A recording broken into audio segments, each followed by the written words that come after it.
Hey everyone, and welcome back to the Fanfiction podcast. I'm so excited to have you here.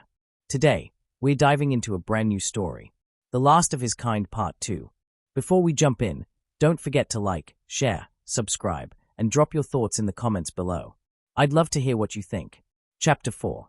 Hey all, so this story continues to have a good following and a lot of support, so thanks. For that I really do appreciate the support.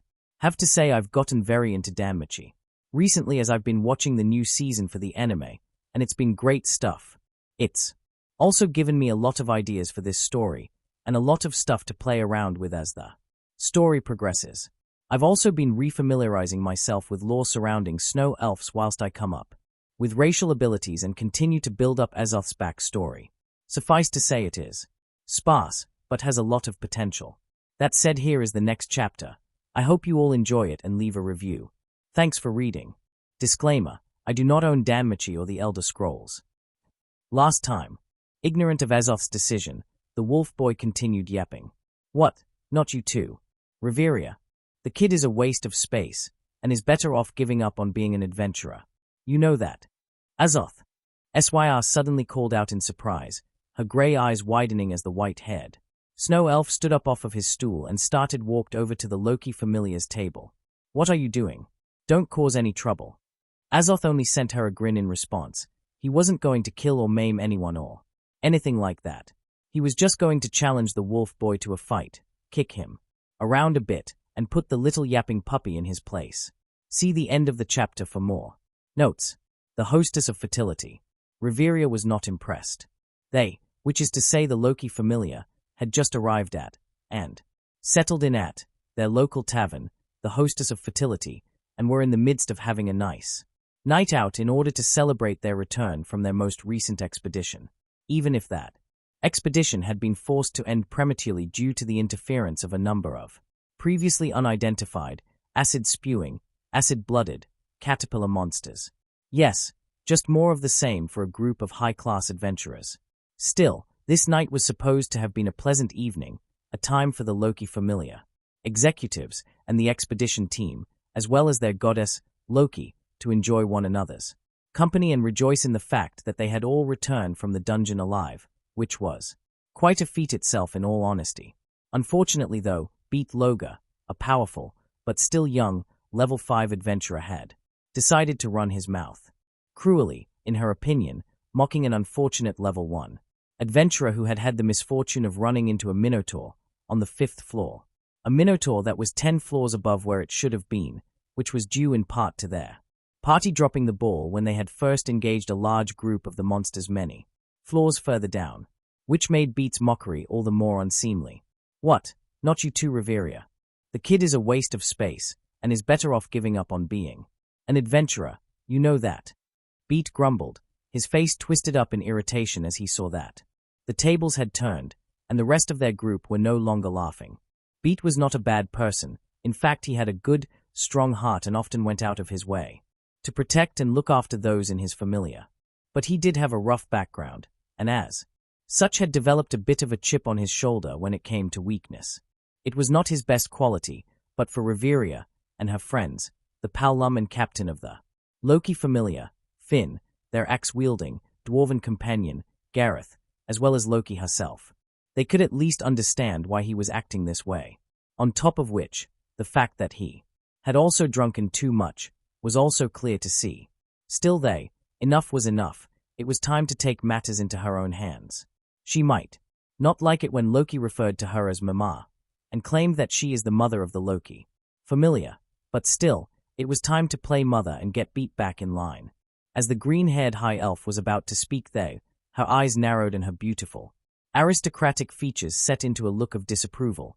She found herself distracted by another voice coming over from near the bar. It was the waitress Syr, the pleasant and pretty human girl, and the only member of the staff that was not a former adventurer. Azoth, what are you doing?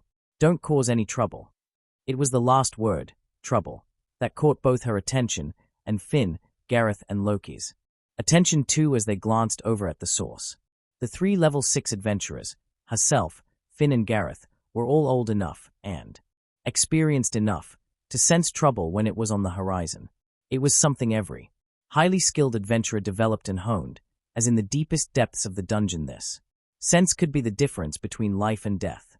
Loki, the goddess of mischief, meanwhile, she was older than all of them put together, and as cunning and sly as they came. Despite her outward appearance and the way she acted, Reveria knew for a fact that the goddess was smarter and more intuitive than most. Either way, they all heard the call and looked over to the source. And it was good they did too. As Reveria looked to the bar, she saw the armored figure she had vaguely clocked onto when they had first entered the bar, starting to approach their table. From just a single look, Reveria could see this elven man was dangerous. He was taller than most, well over 6 feet tall, and had a large build, which in turn was made even larger by the heavy, dark armor he was wearing, an armor which was made all the more intimidating, due to both how strong it looked and due to how battered and destroyed it had been, despite its obvious durability. This man looked like he had been in a ferocious fight with a terrible foe.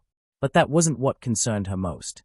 No, what concerned her most was that this guy looked strong, and yet she didn't recognize him at all, either by sight or by reputation. Trailing her gaze over the man, Reveria took note of the intricately decorated, double-bladed battle axe on his back, and the faintly glowing, golden hilt sword at his hip, both of which, if she were not mistaken, were magic weapons. Reveria's emerald eyes widened slightly at that realization. Magic weapons were as rare as they were powerful. For this man to so brazenly carry two, and for him to be an elf too, well, that was certainly telling in and of itself. Most of her kin despised magic weapons, due to such weapons being used many years ago to burn down one of the elven forests and to massacre her kin. Just what he was doing wielding such weapons, well, it had her very curious, and also made her distinctly cautious. Pushing those thoughts aside for now, Reveria instead tore her gaze from his armor and weaponry, after having given them little more than a second's glance, and focused in properly on his face. He was an elf. That much was obvious due to his long pointed ears and delicate, angular facial features. That said, he was like no elf she had seen before. He was tall and heavily built, with hair and skin as white as snow and intense, faintly glowing violet eyes. He was a visibly striking individual, admittedly handsome in a rough, crass kind of way, even with the scar which crossed his cheeks and nose, and clearly also no normal, run-of-the-mill elf. It was not just his armor and weaponry that told her this, it was his intense gaze, the way he held himself and the sheer aura of danger he was beginning to exude. This man was a fighter, a warrior, a killer, and he was also clearly drunk, the slight stumble in his step and faintly glazed look in his intense, violet eyes was evidence enough of that. Reveria. Beats snapped impatiently from behind her. Clearly the werewolf didn't like being ignored. With that in mind, she continued to ignore him and instead looked to Finn and Gareth, sharing a look with them as the white-haired elf continued walking towards them. All three of them. Subtlety tensing up as a silent communication passed between them. They might not be either armed or armored, but all three of them were still level 6, 3. Of the very few level 6s in existence. They were not pushovers, and if this unfamiliar stranger wanted to cause some trouble, well, he himself would be the one in trouble when all was said and done. Oi, I'm talking to you. Why are you ignoring me? Beats snapped, his patience finally getting the better of him as Tiona, Tyon, Aze, and a number of other familiar members also began to notice the approaching man and turned to look at him. Hey puppy. The elf suddenly called out loudly, his voice somewhat melodic, but also conversely carrying an undertone of feral excitement to it. It kind of reminded her of how Tiona and Tyon sounded when they were hankering for a fight. Almost at once the tavern noticeably quieted down, Syr noticeably palming her face from behind the bar, even as the green-haired elf waitress, Ryu, and Mamau MIA paused in their actions and turned to watch. Even from this distance, Reveria could see the hint of worryingly excited anticipation in Mia's eyes as she leant against the bar, her elven maid at her side casual cleaning a mug, the elf's blue eyes fixed unerringly on the white-haired elf, even as she joined her employer in spectating. Just what did the former captain of the Freya Familia know that they didn't? As for the rest of the clientele, including the pale white and terrified-looking, white-haired boy next to Syr, they all just became quieter and started watching the potential confrontation. Eagerly, or in some cases, nervously. Who the fuck do you think you're talking to? Beat snapped, the prickly, short-tempered teen instantly rising to the elf's insult and taking offense, with the werewolf standing up from his seat as he did so, his wooden chair crashing down to the floor behind him as he instantly reacted to the blatant provocation. Great, this was just how she saw her night going. Now she would need to play peacemaker between two hot-headed adventurer idiots, and stop them from fighting and causing a scene. She didn't even know which familiar this guy was from, but despite that she would prefer that this not escalate into a familiar war or something worse. From beside her, Loki leant forward in anticipation, her red eyes fully open and alight with excitement as she looked back and forth between the two tall, dangerous men. Clearly her goddess didn't think the same. Reveria sighed at that. Sometimes it was hard being one of the only responsible grown-ups in their familiar. With Azoth, who the fuck do you think you're talking to? The gray-haired puppy shouted back, standing up to face Azoth as he did so. Beat something or other. Azoth replied cheerfully, his gauntleted hands on his armored hips as he met the teen's furious gaze with his own amused eyes. I didn't catch your full name, but I did hear your yapping, bitching, and whining. The name is Beat Loga, and you better remember it. Beat growled, slamming one of his feet on the table in front of him and glaring over at the snow elf as he did so. Now get the fuck out of here before I lose my temper. This is a private party in case you didn't notice. Azoth smiled as he heard that, even as the rest of the tavern remained quiet, all of them watching the confrontation with tense excitement. Save of course for the green-haired elf, short-bearded man and blonde child. They all looked up at him suspiciously, their bodies tense, as if they were ready to move in an instant. Him, maybe, Azoth nodded, his lips curving upwards as he looked down and met the elf's green eyes. She was pretty damned beautiful, but that beauty he noticed was an austere kind.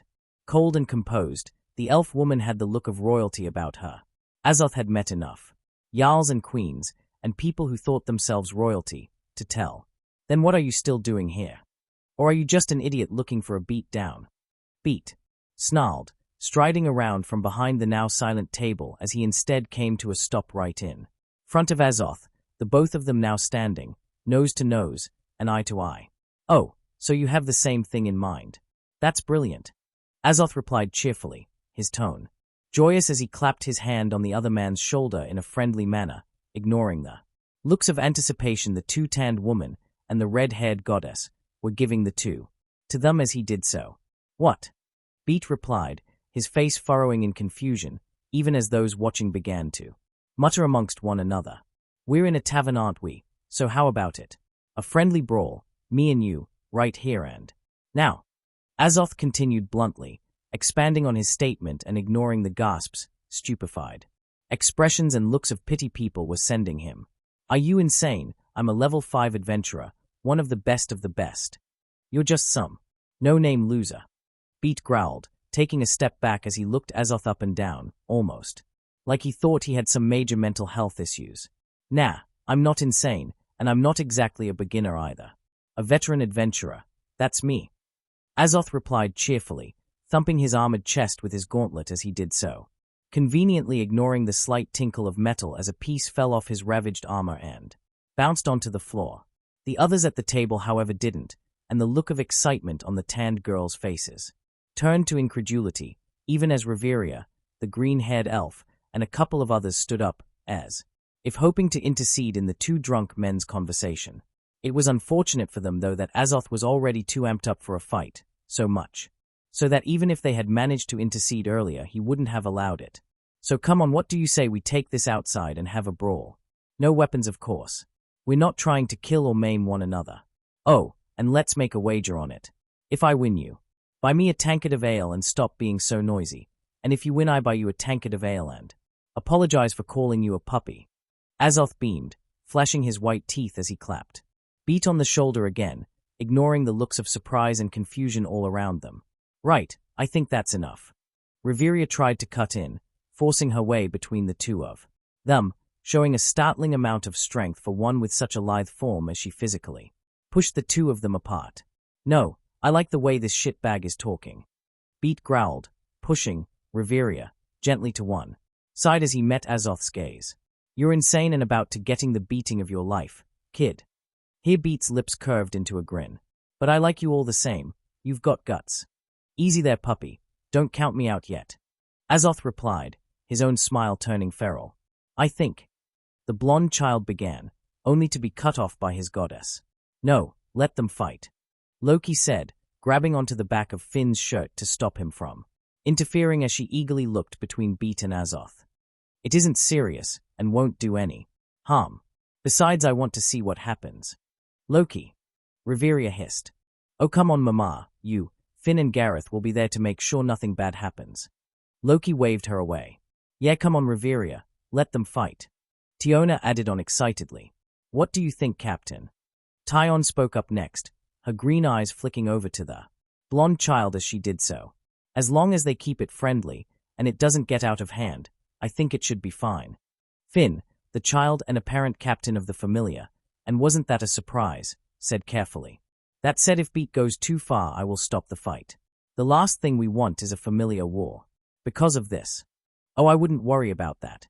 Azoth laughed, waving the comment away. I'm new to town. I haven't joined a Familiar yet, or gotten a new patron. Again his words caused a lot of muttering, and more than a few doubtful comments. By the sounds of it, he wasn't the bookie's favorite to win this thing. Enough talk, elf. You and me, right here, right now. Beat growled, shoving Azoth backwards as he did so.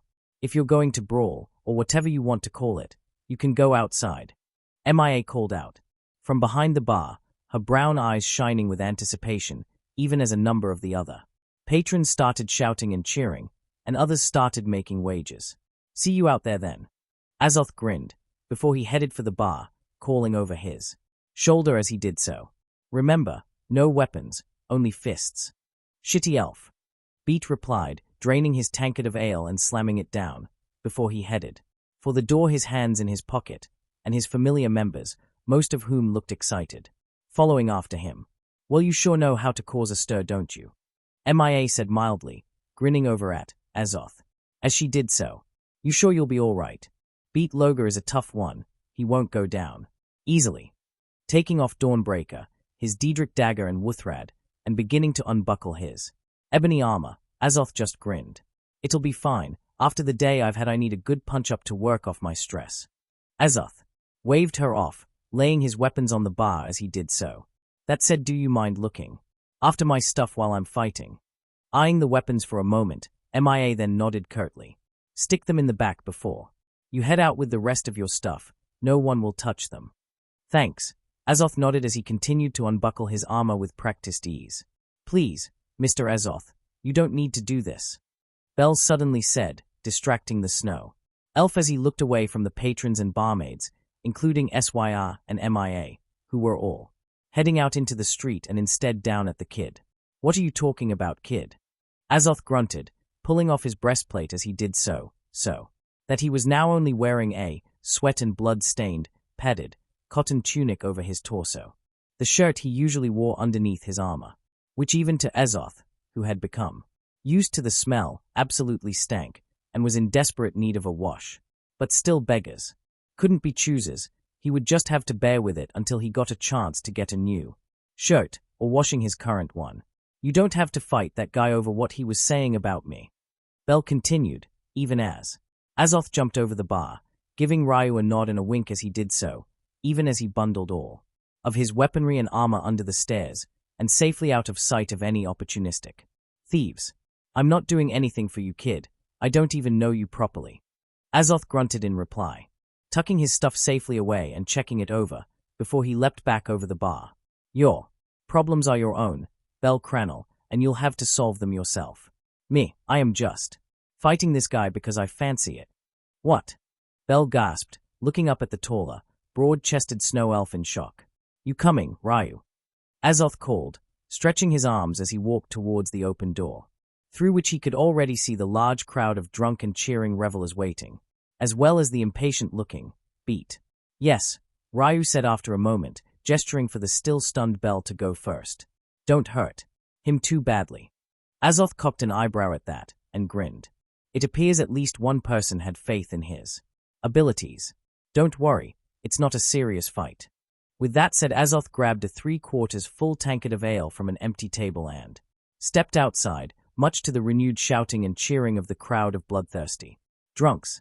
"Come along, Mr. Cranel," Ryu said, ushering the white-haired kid out after Azoth, the boy in question mumbling under his breath as he did so, only for him to freeze as a voice, Beat's voice called out, "Wait a second, isn't that Tomato Boy? A few minutes earlier. Now remember, Beat, you'll need to pull your punches a bit. This guy is from outside of Rio, so he probably isn't more than a level 3 or a level 4 tops," Tiona said from beside Beat, patting the taller teen on the shoulder and smirking up at him as she did so. "Yeah, last thing we need is a murder charge leveled against us because you went overboard in a bar fight." Tyon tagged on, flicking her long dark hair behind her shoulder as she did so. Yeah, I know. I'm not actually going kill or cripple the guy, just rough him up a bit. I do still want that apology and free drink," Beat replied, his hands still in his pockets as he waited for the white-haired elf to show himself. "Still be careful, Beat, there is more to this guy than you might think," Finn cautioned, the blonde Paolum standing beside Loki with his arms folded, his gaze not on Beat but on the door to the hostess of fertility. "There is something unnatural about him, do not take him lightly," Reveria added on softly. Whatever," Beat growled, waving them off. "What do you think about the guy Miss A's?" Lefia, the level 3 mage and elf, asked, looking to the tall, emotionless-looking blonde as she did so, her blue eyes sparkling as they took in A's lithe form, waist-length golden blonde hair and intense golden eyes. "Strong," A said simply. "What? Not you two, A's?" Beat growled, snapping around to look at the blonde, his face going a bit red as he did so. This was something the two Amazon twins noticed, much to his chagrin, as they almost immediately started laughing and teasing him about it. Before any more could be said, though, the attention of the Loki familiar and the rest of the excitably chattering crowd was quickly drawn to the doorway as the white-haired elf arrived. Looking over as he did so, Beat started sizing him up at once. The guy wasn't wearing his black armor anymore, or at least not over his torso. His legs and feet, however, were still booted. Despite this, though, the guy still had a broad-shouldered, heavily muscled build, something which was at odds with the rest of his race. The guy was an elf that had the build of a particularly tall and athletic dwarf. It was the build of a warrior, not a mage. On top of that, the elf was tall, probably the same height as Beat himself, if not a little shorter without the armored boots he was wearing. Still, he was tall and probably properly proportioned, meaning that Beat wouldn't have the reach advantage. Rolling his shoulders as he stepped into the center of the circle, Beat moved forward so as to face off with the elf, noticing as he did how the padded jacket he was wearing was stained with blood and sweat. The thing absolutely stunk, enough so that it made Beat's sensitive nose wrinkle up in disgust. Grinning slightly as he entered the circle, Azoth cracked his neck to the side and raised his fists in front of him, his body slowly moving from side to side and his feet shifting with practiced ease as he started to prepare for a fist fight. Growling inwardly at the cocky smile on the slightly older younger man's face, it was impossible to tell with elves. Beat kept his hands casually stuffed in his pockets, even as he watched the odd elf carefully, waiting for him to make the first move. It was as he was doing this, though, that Beat glanced over the elf's shoulder and saw a white-haired, scrawny-looking kid leaving the tavern behind him, one that looked vaguely familiar to him. "Wait a second, isn't that Tomato Boy?" Beat suddenly laughed, a grin spreading across his face as he saw the teen freeze at his words, his face going bright red as many eyes turned to look at him, including the golden eyes of Ace Wallenstein. A few moments later, the red-faced boy unfroze and promptly ran away, his face in his hands, as Beat started laughing loudly again. "Tomato Boy, that's clever. Did you come up with it yourself?" Azoth shot back dryly, his lip curling upwards in a mocking smirk as he caught Beat's eyes, his words causing the werewolf's laughter to die off. "He's got you there, Beat." Tiona laughed from the sidelines. "Shut up," Beat snapped back, his dark eyes flashing with anger as he looked back at Azoth. "Well, come on then, let's fight." At Beat's words, Azoth shot forwards. He needed no further prompting. The cheers and jeers of the crowd around him faded to nothing as he closed the distance between him and Beat in mere moments, his right fist already swinging around for a devastating right hook. Beat, however, was already ready for him, as with a snarl he leapt backwards away from the punch, and lashed out with a kick to Azoth's head, only for Azoth to move forward and block it, his right arm raising up as a block, catching Beat's armored shin with ease. The strength of Beat's blow not affecting the snow elf in the slightest as he shrugged off the blow that would have felled a weaker adventurer with ease. Growling at this, Beat followed up his first kick with another, and then another, and another. His legs little more than blurs as he leapt forward, unleashing powerful kick after powerful kick at the elf, occasionally leaping into the air so to give extra force to his onslaught of kicks. Azoth though dodged or blocked all of them, his violet eyes following Beat's movements. With ease as he weathered the first half-dozen blows without trouble. The white-haired elf, looking none the worse for it as he patiently waited for an opening, even as Beat continued to lash out at him. The gray-haired man was faster than him, of that there was no denying. But Azoth was stronger, and far more durable. The few blows that Beat did succeed in landing, even if only partially, were not that strong. In fact, they were no stronger than the blows one might receive from a bad-tempered troll. To a newbie adventurer they would be devastating, but to someone of Azoth's caliber, well, he could shrug them off easily enough. The gray-haired man could attack him like this all day, and Azoth's durability, stamina and the natural regeneration he, courtesy of his werewolf blood, dulled though it was in his human form, would see him through. That said, Azoth didn't want to be here all night as he waited for his opponent to tire himself out. No, he had stuff to do. Accommodation for the night to find, for one. Shifting his feet back, Azoth's violet eyes lit up when he spotted a sudden opening. His hand, twisting as he went from blocking with his left arm to gripping Beat's armored shin. The other man's metal shin guards, which went from his ankles to his knees, and which were made of some kind of unfamiliar metal, creaking and screeching as his vice-like hand gripped. Thumb. What? Beat snapped mid-kick, his voice laced with surprise. Azoth didn't answer him though, as with a tug he pulled the other man off guard and landed a straight right to his gut. The force of his unarmored punch knocking the wind out of Beat's lungs and folding him over, even as Azoth released his leg and landed a left to the side of his head, sending him staggering backwards and nearly onto his ass. Continuing his assault, Azoth moved in close, both arms up, and his hand clenched into fist as he unleashed powerful blow after powerful blow, his fists smashing into Beat's stomach, kidneys, liver, arms, and head as he weaved from side to side, each punch leading into another. 1. Azoth was very skilled at unarmed fighting. After all, he was a veteran of many a tavern brawl. Hell, he had even beaten a giant in a fist fight before, though in that case he had been wearing his ebony gauntlets. Landing another punch to Beat's gut, Azoth then followed this up with a headbutt. His head, smashing into Beat's face as his gut shot naturally forced him to bend forward, the blow breaking the wolf boy's nose with a sickening crunch, only for Azoth to follow this up with another punch to the gut, almost lifting the other man off his feet from the strength of the strike, where the power behind Beat's punches may be as strong as an enraged troll's, Azoth's were more comparable with a fury-filled giant. Every punch he unleashed struck with the force and weight of a steel war hammer. Gah! Beat spat, a fine mist of blood spraying out of his mouth as the elf continued his assault, his movements brutally efficient as he kept in close to the werewolf, not allowing him time to breath or space to use the kicks his fighting style relied upon. It was ridiculous. The elf was moving at the speed of a high level 4 or a low level 5 adventurer, fast, but not as fast as the werewolf. But his strength was easily on a par with Gareth's strength, and Gareth was a level 6 and the strongest in the familiar. If it weren't for him being a high level 5 adventurer, then Beat knew he would have been down by this point.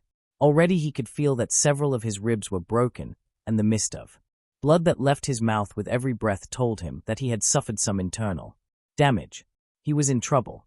This elf is mental, Beat thought to himself, throwing himself backward, his arms up as he tried to weave between the elf's punches, completely on the defensive now as he tried to get enough space to get a breather. The elf's strength wasn't even the worst part, it was his durability too. If possible, the elf was more durable than Gareth. The few punches and kicks he had managed to land on the white-haired elf had probably hurt him more than they did the elf. Honestly, it was like punching solid stone, and this was when the man wasn't wearing his armor. It was impossible. How could this nobody, an unknown adventurer who just rolled into town today, be this high of a level? The guy had to be a high level 5 at the least, if not a level 6. Throwing himself backwards, ignoring the shouting and roaring from the crowd as he did so. Beat swung his leg around and managed to land a kick on the elf's legs. If he could take his legs out from under him, then he could get on top of him and bring both his weight and strength to bear. He had to end the fight now. His stamina was already starting to flag. Ah! Beat bellowed, silencing the crowd as he kicked off the ground and landed a few feet away from Azoth, only for him to stumble as his knee nearly gave out beneath him. He had landed a clean kick on the man, but against his armored legs. He might well as not done anything. In fact, all that had happened was that he had left himself open for the elf to land a kick off his own, or rather a stamp, as his booted foot had smashed into Beat's own leg. The kick hadn't broken anything though. His mithril shin guards, his flossvert, had protected him from that much. But it had sure as hell had still hurt, and hurt a lot. Come on, puppy, is that all you've got?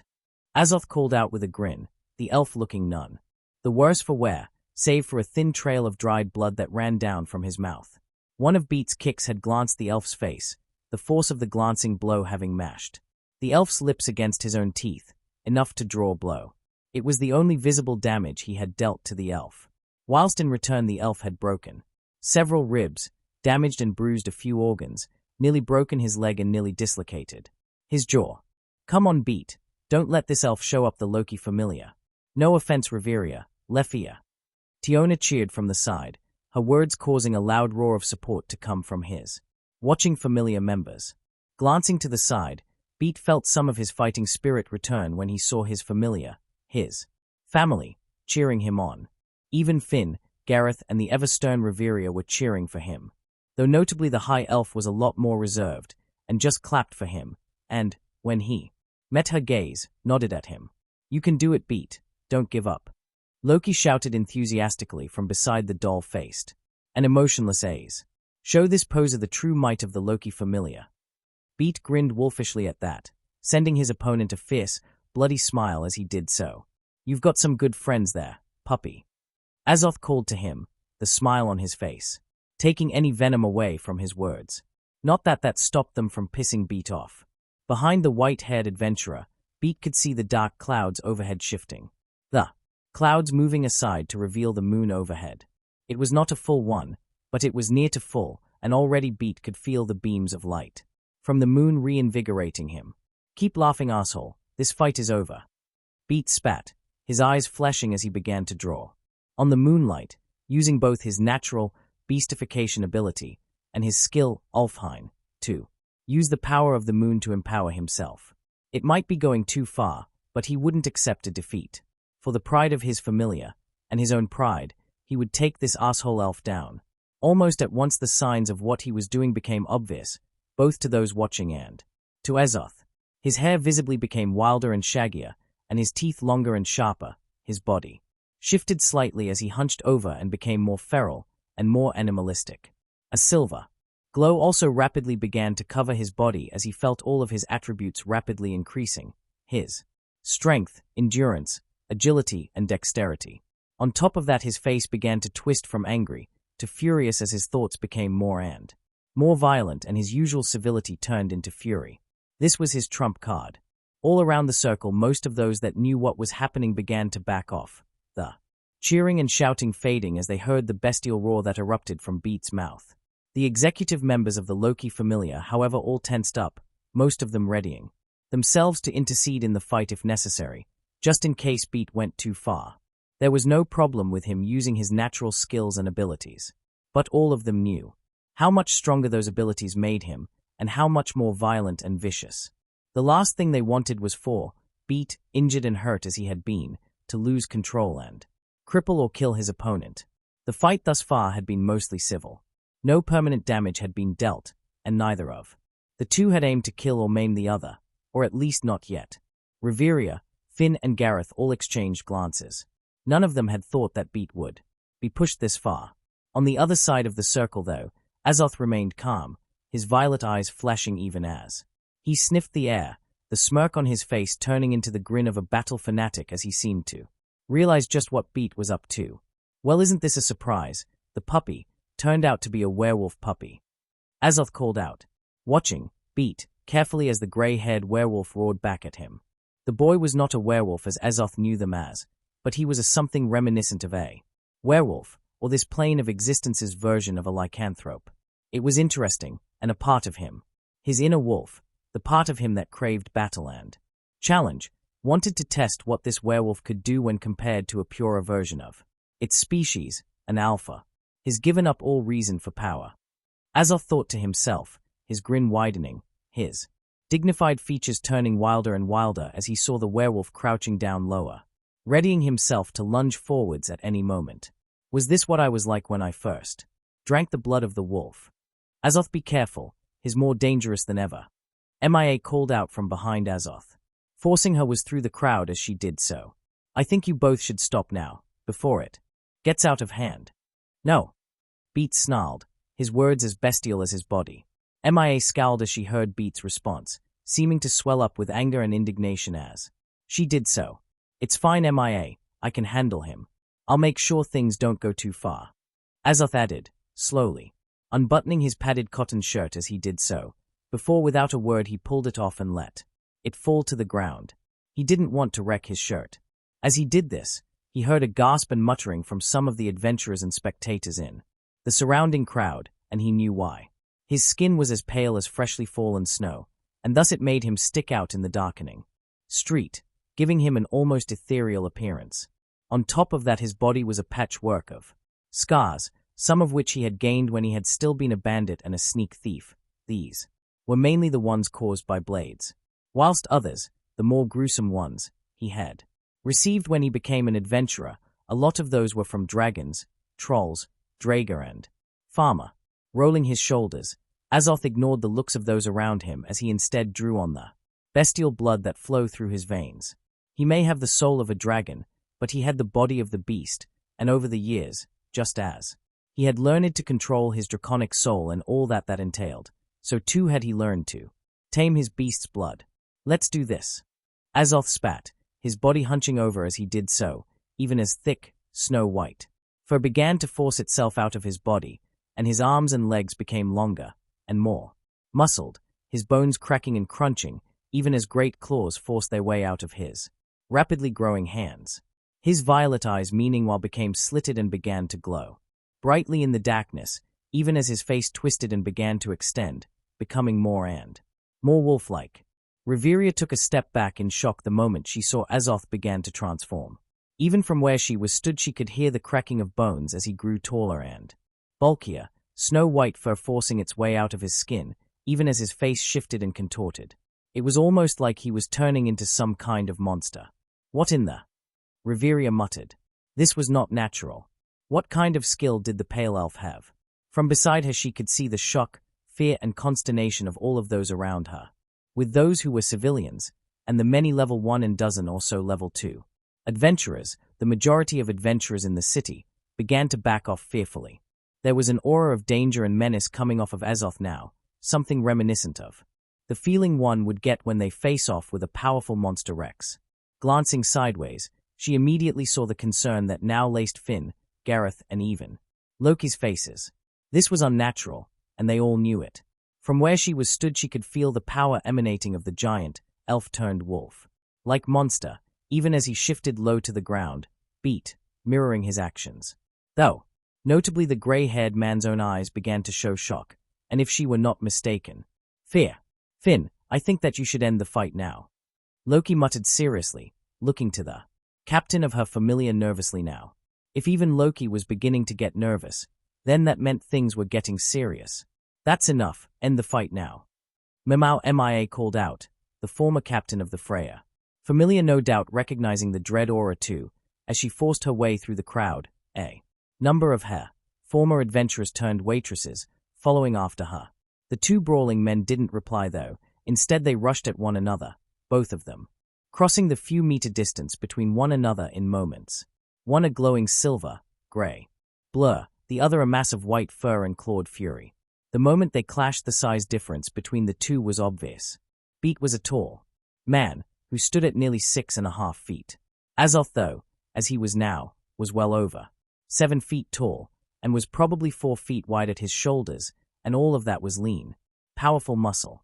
Right, Riveria, Gareth, Aze, Tyon, Tiona, we need to stop this. Finn called out decisively. Even as the two men turned, beasts slammed into one another with brutal ferocity. Beat little more than a blur as he landed a half-dozen brutal kicks in but a moment, his mithril, shin guards adding to the impact of his strikes. Not that it did any good, Azoth barely flinched. No doubt his thick hide deadened most of the blunt force from Beat's kicks, enough so that he could ignore the strikes which in Beat's current form were probably at the strength of a level 6 adventurer. It was unnerving.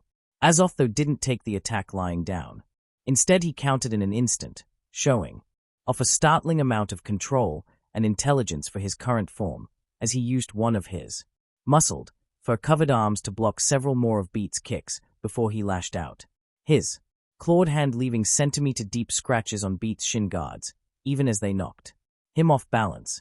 Following this up, Azoth's other clawed hand swung round and smashed Beat clear off of his feet, the force of the blow sending him sailing through the air, only for Azoth to then catch him by one of his legs and pull him back, nearly dislocating his hip as the then smashed him into the ground like a rag doll, once, twice, thrice, hurling Beat away and sending him smashing into the ground, still conscious, likely due to his beastification, but obviously very dazed. Turning to face the gray-haired werewolf, even as he struggled to stand up, the white-furred Azoth slammed both of his clawed hands onto the ground, cracking the cobbles beneath him, even as he let loose a deafening howl. It was a howl that inspired terror, the sheer sound of it, and Azoth's own inhuman aura, causing the civilians to cower and flee, and some to faint from sheer fear. The level 1s and 2s were also notably affected, some of them cowering like the civilians, whilst others just turned tail and fled. Looking around at her group, though, Riveria noticed that the level 3s and above were all able to stand strong and shake off the terrifying effects of the howl. Though looking at some of the level 3s, like Lefia, she could see the sweat beading on their foreheads. Clenching her hands into fists, Riveria shared a look with Finn. This Azoth, he was no normal adventurer. He had to be a level 6 at the least, considering his sheer strength, durability, and skill, and a dangerous level 6 at that, considering this wolf form skill, or whatever it was, and his ability to unleash a howl that caused level 2 adventurers and below to quiver in terror.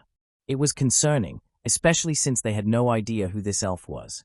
"Let's go," Finn muttered, pulling a dagger out of his boot as he did so, his words snapping Riveria's mind back on track, and making her look up, just in time to see the giant, white, anthropomorphic wolf approaching the dazed and injured Beat. "Right," Gareth grunted, clenching his hands into fists as he prepared to move. Seeing this, Riveria nodded silently. They were right, enough was enough. It was time to stop this brawl here and now. Suffice to say, it had well and truly gotten out of hand. Azoth's heart was beating like a battle drum, his blood was burning as it pumped through his veins. This is what he loved, this is why he was so compatible with the beast within, both the wolf and the dragon. He loved fighting against a worthy opponent. This might not be a life-or-death battle, which was a pity as they really got his blood pumping. But even so, it was fun. Whatever this Beat character had done to enhance himself had worked. Beat's strength was now on a par, if not greater than Azoth's own natural strength, and his speed had pretty much double what it had been before. It was phenomenal and glorious. Of course, whilst in the form of a beast, Azoth's strength had also tripled, and his durability was even higher. Still, despite that, his opponent's kicks still stung, and the little damage they did cause before his regeneration healed it, gave him pause. Still, despite his struggling, the other, lesser werewolf was not in the same league as him. Already he had had to hold back on some of his strikes whilst in this form, and had deliberately not used his claws. He didn't want to disembowel or kill the man after all. Growling in the back of his throat, Azoth began to lumber forwards, his sharp, lupine eyes glowing in the dark as he advanced on the struggling gray-haired werewolf, even as he unsteadily got to his feet. This was it. It was time to end the fight here and now, before the other man got too badly hurt. As he took a step forward, though, Azoth soon found himself facing off with 3 other members of the Loki familia: the blonde child, the green-haired elf, and the short, bearded manling. Pausing, Azoth growled in irritation when he felt the doll-like, blonde human land behind him, the two tan girls also stepping up behind him at the same moment. He was surrounded, and they all looked very serious. Raising the dagger in his hand, his other hand held out in front of him in warning. The blonde's blue eyes locked with Azoth's. That's enough. This fight is over. Pausing as he heard that, Azoth could see that many of the people in the crowd were mumbling and looking tense and scared, even as Mia and her girls looked like they were unsure whether to get involved or not. Letting out a huff of irritation, Azoth quelled the beast within, his bones cracking and crunching even as his thick, white fur began to recede, his form becoming smaller and more elf-like by the moment as he let out a loud groan. Forcing himself back into the form of an elf when the beast within him was not ready was never a pleasant task. Tensing up as he did this, Azoth watched all the members of the Loki familiar cautiously, even as he returned to his natural snow elf form. Yes, I know. I was already planning on stopping. I just thought I would give your friend one more chance before I brought it to an end. Azoth shrugged, rolling his shoulders to get rid of any lingering stiffness, even as he looked down at the kid. The Loki familiar noticeably relaxed at this, and at the fact that he had returned to his natural form. Sorry, things got a bit out of hand. I guess I got a bit overexcited when went all beast on me. Azoth continued, grinning slightly as he saw the blooded and bruised, but still conscious Beat being helped to his feet by the short, bearded man. No hard feelings. Azoth continued, sticking out a hand to the blonde. Sorry, but I don't think I got your name. The blonde kid blinked in surprise at this, even as the other members of the Loki familiar looked at one another in bemusement. It appeared they had not expected this reaction out of him. Personally, Azoth found it amusing.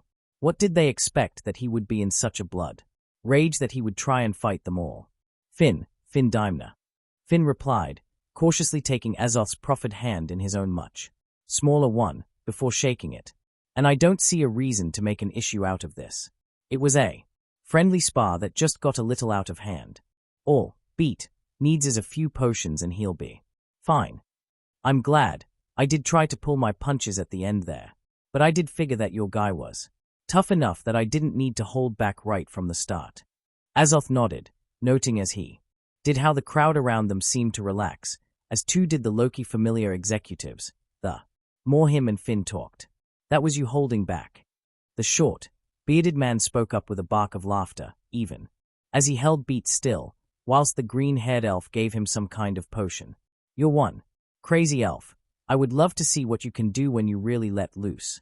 Yeah, that was crazy. What was with that whole transformation thing? Tiona asked, bouncing forward cheerfully now that the danger had passed, her green eyes wide with curiosity as she quickly invaded Azoth's personal space. Tiona, leave him. He's from another familiar. It's not polite to question other, unfamiliar adventurers about their skills and stats. Tyon, the other girl's elder sister, shot back. Oh, Tiona complained.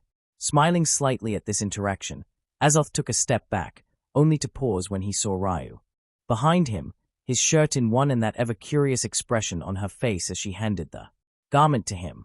You fought well, Ryu said with a nod, even as he took the shirt and pulled it on over his torso. Thanks, Ryu. Azoth replied with a grin. Yeah, and you definitely need a bath. You smell like a wet dog. Tiona added in an overly friendly manner, pinching her nose as she caught the smell emanating off of his shirt.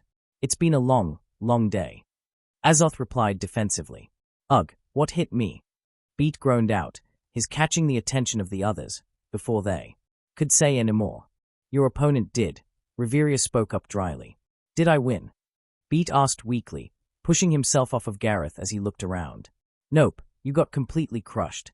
Tiona laughed, her words causing Beat to flush, before he looked up and locked gazes with Azoth. You beat me? Beat asked hollowly. Yes, and I do believe you now owe me a tankard of ale. Azoth nodded, a wide grin on his face as he stuck his hand out. Good fight, though. Ugh, yeah. Beat nodded after a moment, taking the proffered hand and shaking it. His eyes fixed on Azoth, his gaze holding both curiosity and caution to it as he remembered what had happened. What the hell are you? I'm complex. Azoth replied with a shrug. We noticed. Reveria replied coldly, her gaze locking inquisitively with Azoth's. From behind the green-haired elf, he could also see their goddess sending him a burning, curious look, one which was partly curious, partly hungry, and partly cautious. Meeting her gaze for a moment, Azoth knew without a shadow of a doubt that whatever the divine being was planning, it wouldn't end well. Pushing that thought away for now, Azoth instead started heading for the tavern, ignoring the nervous, wary, excited and curious people around him as he did so. Come on then, Loga. How about that drink? Ugh, fine. Beat groaned in response, following after Azoth, the rest of his familiar and the crowd following his lead. Chapter end notes. So what did you all think? We got to meet some more character. Azoth got to stretch his legs, and surprisingly doesn't make any enemies, though he does make some people nervous. Unfortunately though, that comes hand in hand with my character. He is a warrior Gespelsword type, a bit of a battle fanatic, and although smart, is more than a bit reckless. That said, he is not stupid, nor callous. He just likes a good fight and to test himself, and I think a bit of that comes from his upbringing in Skyrim. After all, in the game there is quite a few brawls you can get into, some of which leads to you getting a friend, some what you want from them, and an enemy. Still, I did enjoy writing the fight scene and playing around with Azoth's abilities. That said, that does lead me on to an issue a few people have brought up. Now I do know that a Falna is not supposed to take into account a person prior experience and is instead supposed to start off whoever it is given to at level 1. I am more than aware of that. That said, in a fantasy world, a world or magic and gods, there are a lot more gray areas, and not everything is yes and no, or black and white. This is why I've decided for my way forward, that since Azoth has previously been blessed and made the champion of the Daedric Prince, Meridia, that he will not start off as a level 1. Partly because I don't see the added drama of having a level 1 with the abilities of a high-class adventurer adding anything to the plot, especially since I've got quite a lot of stuff planned, some of which could potentially become convoluted if I am not careful.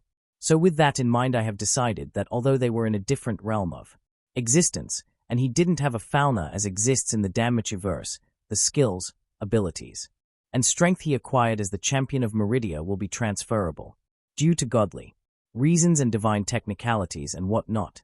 Hope this doesn't disappoint too much, but in a world of gods and magic, I feel there is a lot of scope to play around with the laws and what not, which is exactly what I am going to do, because reasons. That said, I do hope you all still continue reading and enjoying my story, and try out some of my other ones if you have the time. Thanks a lot for reading. Please do leave a review. Catch you later. Greed 720. Chapter notes. Chapter 5. So the reception to this story has continued to be brilliant, and honestly it has. The amount of support I have received has been phenomenal, so thanks a lot for that. I really appreciate it. With that said, I hope you all enjoy the next chapter and continue to leave reviews and support my story. Also, please feel free to PM me as you have any questions. Thanks a lot for reading. Disclaimer, I do not own Elder Scrolls of Danmachi. Last time, from behind the green-haired elf, he could also see their goddess sending him a burning, curious look, one which was partly curious, partly hungry, and partly cautious. Meeting her gaze for a moment, Azoth knew without a shadow of a doubt that whatever the divine being was planning, it wouldn't end well. Pushing that thought away for now, Azoth instead started heading for the tavern, ignoring the nervous, wary, excited and curious people around him as he did so. Come on then, Loga, how about that drink? Ugh, fine. Beat groaned in response, following after Azoth, the rest of his familiar, and the crowd following his lead. See the end of the chapter for more. With Azoth. Notes. Groaning as he sat up, Azoth once again found himself in the unenviable position, for the second time in as many days, of not knowing where the hell we was. Looking around, he could tell that he was in a small room, a room which had wooden walls, and a low-sloping ceiling. All of that was obvious from just a cursory look, as too was the fact that he was lying on a large, wooden-framed, double bed, a set of thick, green, unfamiliar-looking wool sheets covering his naked form, and a large, and admittedly very soft, pillow cushioning his head, as places to randomly wake up, and Azoth had unfortunately been through this experience more than once in his life. This one was not bad. The room was warm and cozy, and his bed, pillow, and blankets were clean and very comfortable. In fact, the only real problem he had at the moment was that his head was throbbing with pain, and his throat was as dry as a desert on a particularly hot day. It was a familiar feeling, one that he had experienced many times before. It was the feeling one would get in the morning after having drunk far too much the night before. Groaning again, Azoth pushed the blanket off of him, uncaring of his nudity as he instead placed one of his pale hands to his head, desperately trying to concentrate as he summoned up his magicka and cast his spell, fast healing, a sigh of relief leaving his lips as he directed the restorative magic to his head, soothing his headache and washing away the linger effects of the alcohol from the night before.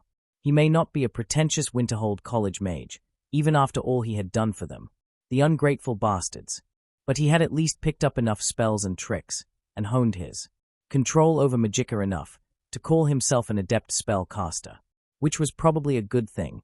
After all, he tended to rely on his adept-level spells when he was in a fight. A guy would be a pretty piss-poor spells word if he couldn't cast any spells. Sighing in relief as he felt his hangover fade away to nothingness, Azoth cut off his spell and instead looked over to a nearby bedside table, his violet eyes lighting up with delight. They locked onto a tankard of what looked like water. Grabbing the tankard in question, Azoth, after sniffing the water and checking for any untoward using his enhanced sense of smell, then drained the mug in one go. A trail of water dripping down his chin as he smacked his lips and put the tankard down. He might not be very good at alchemy. In fact, woeful would be a good word to describe his attempts at the craft. But he had enough experience using potions and poisons to tell when something might have been interfered with. And even if he didn't, his werewolf constitution and the healing factor that gave him would keep him alive long enough for him to use a bit of restorative magic to purge the toxins from his body.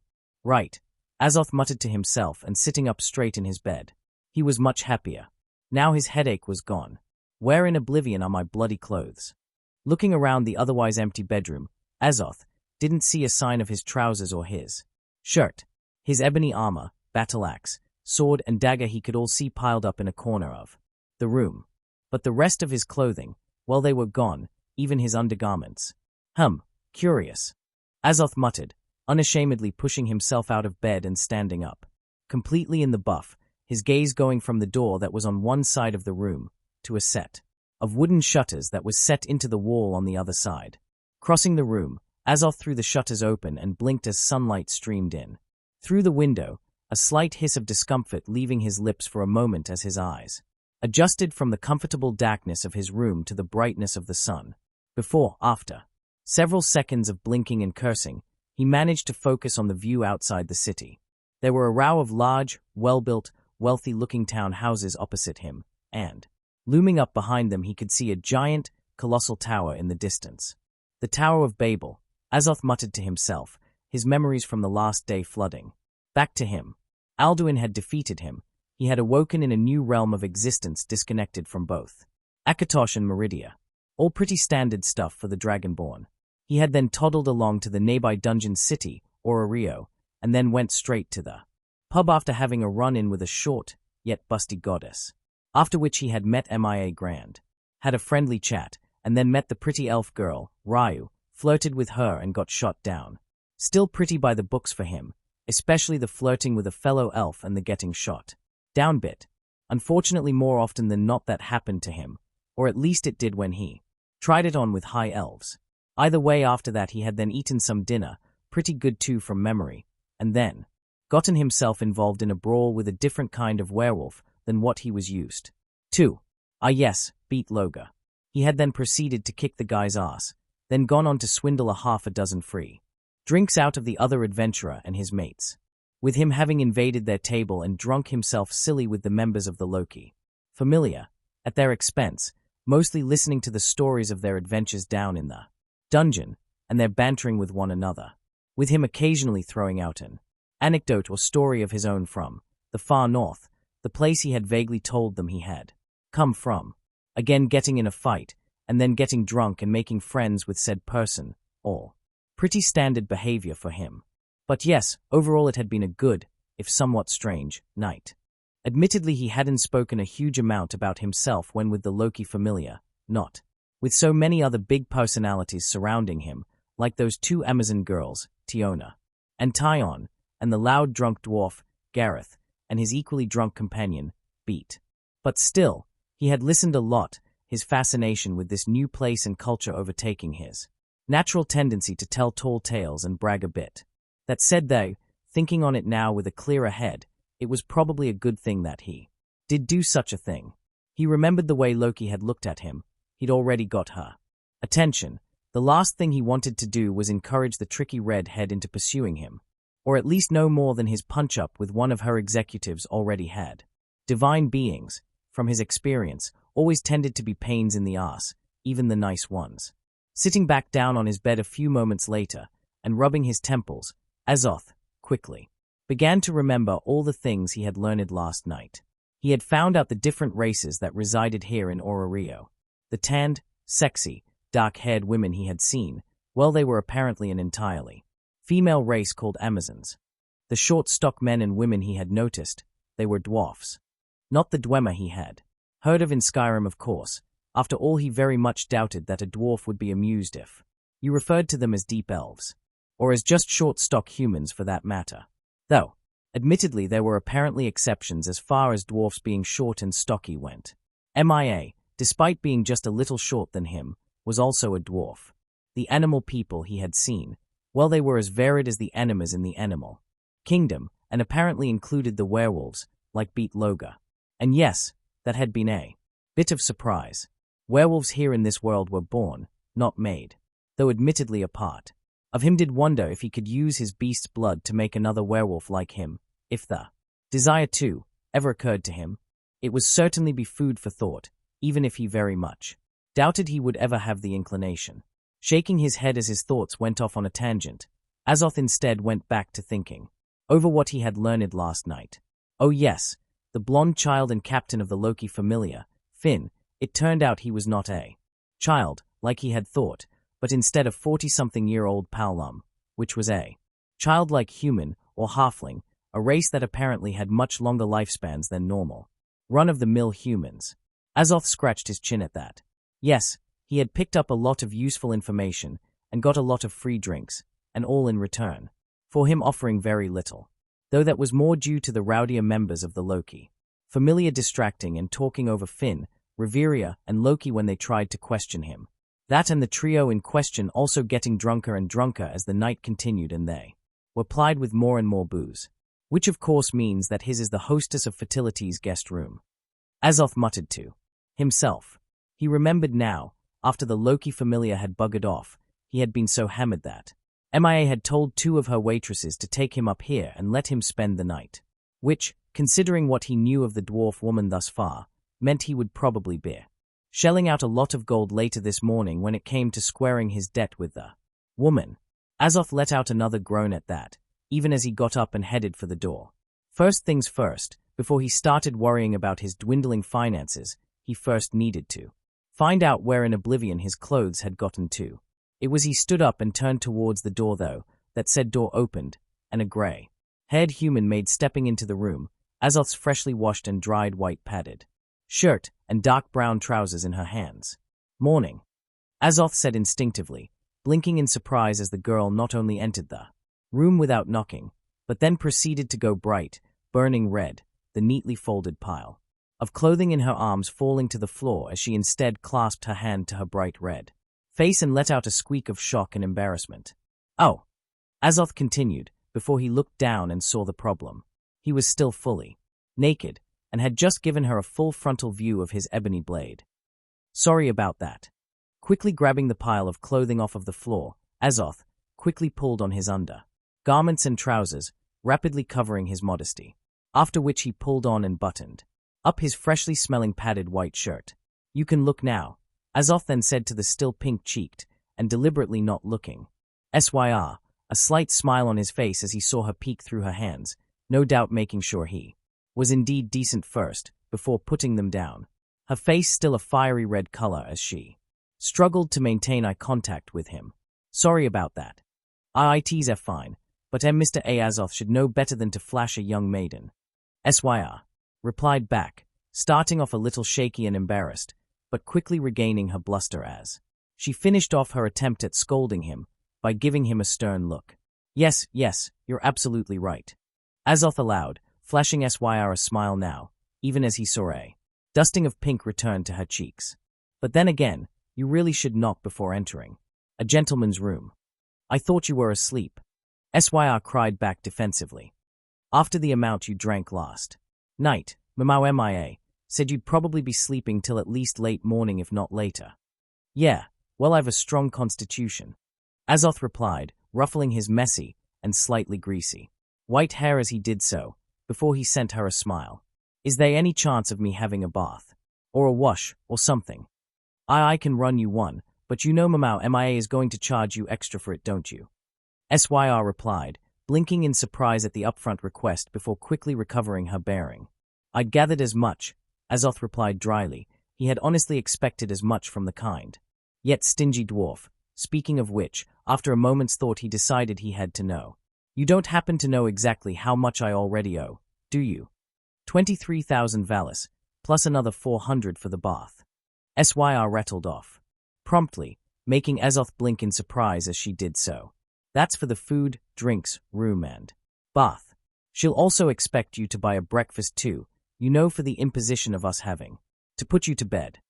Huh, well that's fair enough, Azoth nodded. You don't happen to know how much that would be in gold, do you? Syr shrugged in response to that. Never mind then. Azoth replied easily. I'll probably head down and see Mia now then. You do that and I'll run you a bath. I'll call for you when it is done. Syr nodded, giving him a quick smile as she did so before she then bustled back down the hallway, only for to then pause for a moment as she reached the stairs to look back at him.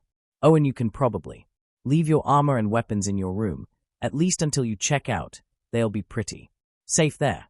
Azoth nodded at that, even as Syr then disappeared from sight and he turned and pulled on his armored boots, and then buckled his belt around his waist, his sword, Dawnbreaker, his pouch of gold coins and his Daedric dagger hanging off of the belt.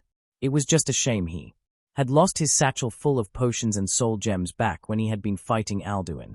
Heading downstairs a few minutes later, passing Syr on the way down, his axe and armor still in his room. Azoth quickly made it down to the main room of the tavern, only for him to see that it was much busier than he thought it would be, despite it only, apparently, being early in the morning. Adventurers getting a good breakfast in before heading down to the dungeon. Mia called out to him from behind the bar, answering his question before he had a chance to ask it. Good morning, Mia. Azoth nodded, smiling at the brown-haired dwarf as he did so, before he sidled over to the bar and took the same seat he had sat on the night before. Yes, a good morning indeed, Mia smiled, her eyes glinting in amusement as she then proceeded to place a large plate in front of him, a plate filled with sizzling sausages, a hunk of bread, and a chunk of cheese. I hear you've already flashed one of my girls. Accidentally.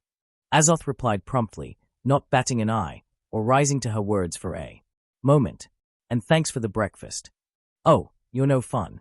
I had at least hoped to get a blush and a stutter from you. Mia sighed, good-naturedly, leaning against the bar as she did so. I am not a child, Azoth replied dryly. He was a man, he had had lovers and was completely at ease with the opposite sex. Did Mia really think that he, a seasoned adventurer and warrior, in his 20s, would start stuttering and blushing like a child at the mildest of provocations? The food's good, by the way. I know it is. Mia grinned, even as he continued to wolf the food down. So what do you have planned for the day, Azoth? I'll be honest, after the amount you drank with the Loki familiar the other day, I didn't think you'd be up until at least noon. I'm no lightweight. Azoth chuckled, swigging from the tankard of water that Mia had also put in front of him. As for my plan, well, first off I'll have a bath, and then I'll clear my tab with you. Speaking of which, how much do I owe, in gold? Straight to the point, eh? I like it. Mia chuckled, shaking her head as she did so. All things considered, I'll let you off for 25 gold coins. Seems reasonable. Azoth nodded, and honestly it did. Plus the bonus was that although it would hit his finances hard, it wouldn't completely impoverish him. Yeah, well, it would have been a lot more if young Beat hadn't covered most of your drinks last night. Mia chuckled again, shaking her head as she did so. I tell you, you young adventurers, you always find ways to surprise me. Not 10 minutes earlier the two of you were at each other's throats, fighting, and by the end of the night you were the best of friends. Meh, sometimes you just need a good fight to clear the air and break the ice. Azoth shrugged, polishing off his breakfast and then downing the last of his water as he did before. He sat back stretched, and then yawned. So after your bath, what is it you plan on doing? Do you reckon you'll want to rent the room out for another night? MIA pressed, taking the now empty plate and tankard and passing off to one of the cat girls, Anya or something, as she did so. No, I doubt it. I'll be heading to the Tower of Babel to see Hephaestus. Azoth replied, shaking his head as he did so, before sending MIA a smile. But I'll be back here again. Probably regularly. It's a good place, and I like the vibe. The staff aren't bad either. Azoth sent MIA a wink as he said the last bit. Careful, elf. You'll go breaking my girls' hearts if you keep acting like that. MIA replied in amusement, her smile widening as she then leant forwards and continued darky. And if you went and did that, then I'll have no choice but to break you in turn. In response, instead of gulping or paling, Azoth just sent her an amused smile. Really, does that ever work? You'd be surprised. MIA chuckled, shaking her head. But come on, you really are no fun. You couldn't even give me a slight flinch. Oh right, sorry. Azoth laughed, after which he put on a faux scared look and gave a dramatic flinch. That's more like it, elf. MIA laughed, slapping her large hand on the bar in amusement. Azoth sent her a smile in return, even as he pulled out his coin pouch and started counting out what he owed. So Hephaestus, do you have something to present to her as an example of your craft? MIA asked, taking and pocketing the gold he shoved over to her, an interested glint in her eyes as she then looked expectantly at the elf. Sure do, Azoth replied, unsheathing his Daedric knife and spinning it in his fingers with practiced ease, a showy trick, and one that had no real practicality in battle, but still, it looked pretty damned cool all the same. Eyeing the dagger, MIA took it in her hands when it was offered to her and quickly began to examine it. It's an odd design, not too gaudy, but a bit, I don't know, demonic looking, all the same. Still, it's got a perfect edge, it's well balanced. Not sure what the metal is, but it feels light and yet still strong. Azoth nodded as he heard her words, watching her closely as she examined the dagger, carefully, testing the edge with her thumb, after which she took a few practice slashes and stabs with it. Enchanted? MIA asked, looking down at her hands as she did so. I can feel the tingle of magic in my hands.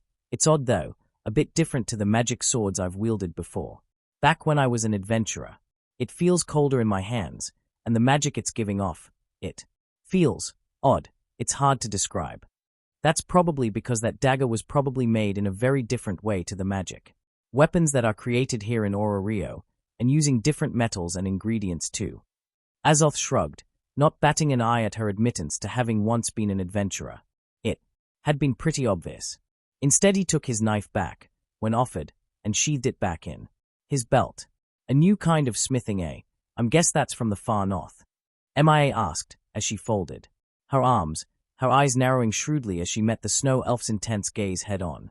Azoth's lip quirked upwards as he heard that. You know it. MIA grinned again. You do like appearing mysterious, don't you, elf? Of course I do, dwarf. Azoth shot back. Where would the fun be otherwise? MIA laughed out loud at that response. You have a bit of spine in you, don't you, Azoth? I have to say I like that. All too often kids nowadays are too nervous and too soft. Azoth sent her another wry smile at that comment, but said no more. Instead he looked over to the stairs, his attention drawn to Syr as she bustled down the stairs and looked over at him. I've drawn a bath for you, Azoth. You should probably get in there now whilst it's still hot. Thanks, I appreciate it.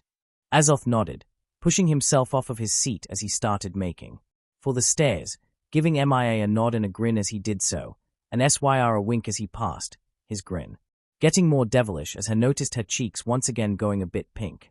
It was time to tidy himself up and have a wash. After all, it was not every day that you met a goddess.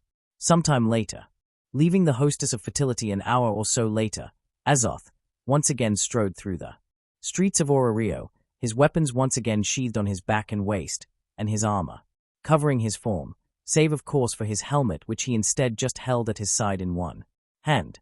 After having bathed, he had done his best to clean his arm, scrubbing away the grim and blood that had encrusted the joints and which had filled the many cracks, gouges and scratches that covered the once gleaming set of ebony armor. It hadn't done much good. The armor was all but ruined, and although it did admittedly give him a more ferocious and intimidating aura, it was no longer up to the job of properly protecting him. After cleaning out some of the deeper gouges and gashes in the armor, and then putting it on, he had been startled to see that the white of his padded shirt could be seen in several places. This alone had set his heart racing as he saw evidence of just how close to death he had come in his battle with Alduin. Still, despite the armor no longer be fit for purpose, he had still pulled it on and buckled it up with practiced ease, after which he had strapped Dawnbreaker and his Daedric dagger to his belt and Wuthrad to his back, and then stepped outside, pausing only long enough to give MIA and the other waitresses that were working today a quick farewell. Noticeably, Ryu had not been among their number.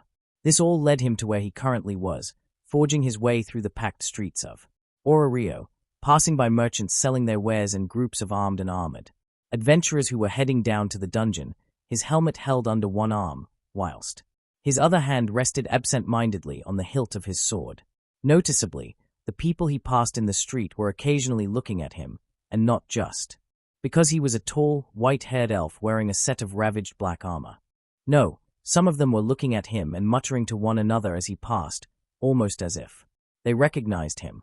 Shifting his head as he headed for the nearby tower, Azoth couldn't help but try to listen in on what some of the people were saying. "You heard me, that guy, the armor elf over there, he fought with Vanagan from the Loki. Familiar. He beat him too from what my mate told me. Hey, you see that elf? I heard from a friend of mine that he and beat Loga. You know that level 5 wolf guy from the Loki familiar? Yeah, that guy. Yeah, they apparently threw down outside the hostess of Fertility last night.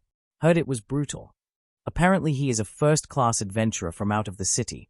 Yeah, I know. I thought that was impossible too. I'm telling you right now, I was there and I saw it. That guy has a skill or something that turned him into a massive wolf. And no, I was not high on mushrooms. Okay, well, I had a couple, but I know what I saw." Rolling his neck, Azoth grinned to himself even as he waded through the thronging crowd and began walking up the steps to the colossal tower in front of him. Turns out he had already started getting a reputation, despite him having only been in the city for a single night. But hey, what was new? He was the Dragonborn, the chosen of Akatosh, the ultimate dragon slayer, the bane of the undead and the champion of Meridia. In the 5 years he'd been adventuring, he had long since gotten used to the fame and adulation his feats gained him. It was one of the perks of being him, nor would he have it any other way. He was no tragic hero who fought against evil and went on quests for no other reason than it being the right thing to do. Screw that, he was an adventurer, not a saint. Sure, he did many good deeds and was even charitable at times, but he always had a reason for whatever he did. Fame, adulation, women, money, weapons, magic grimoires, etc.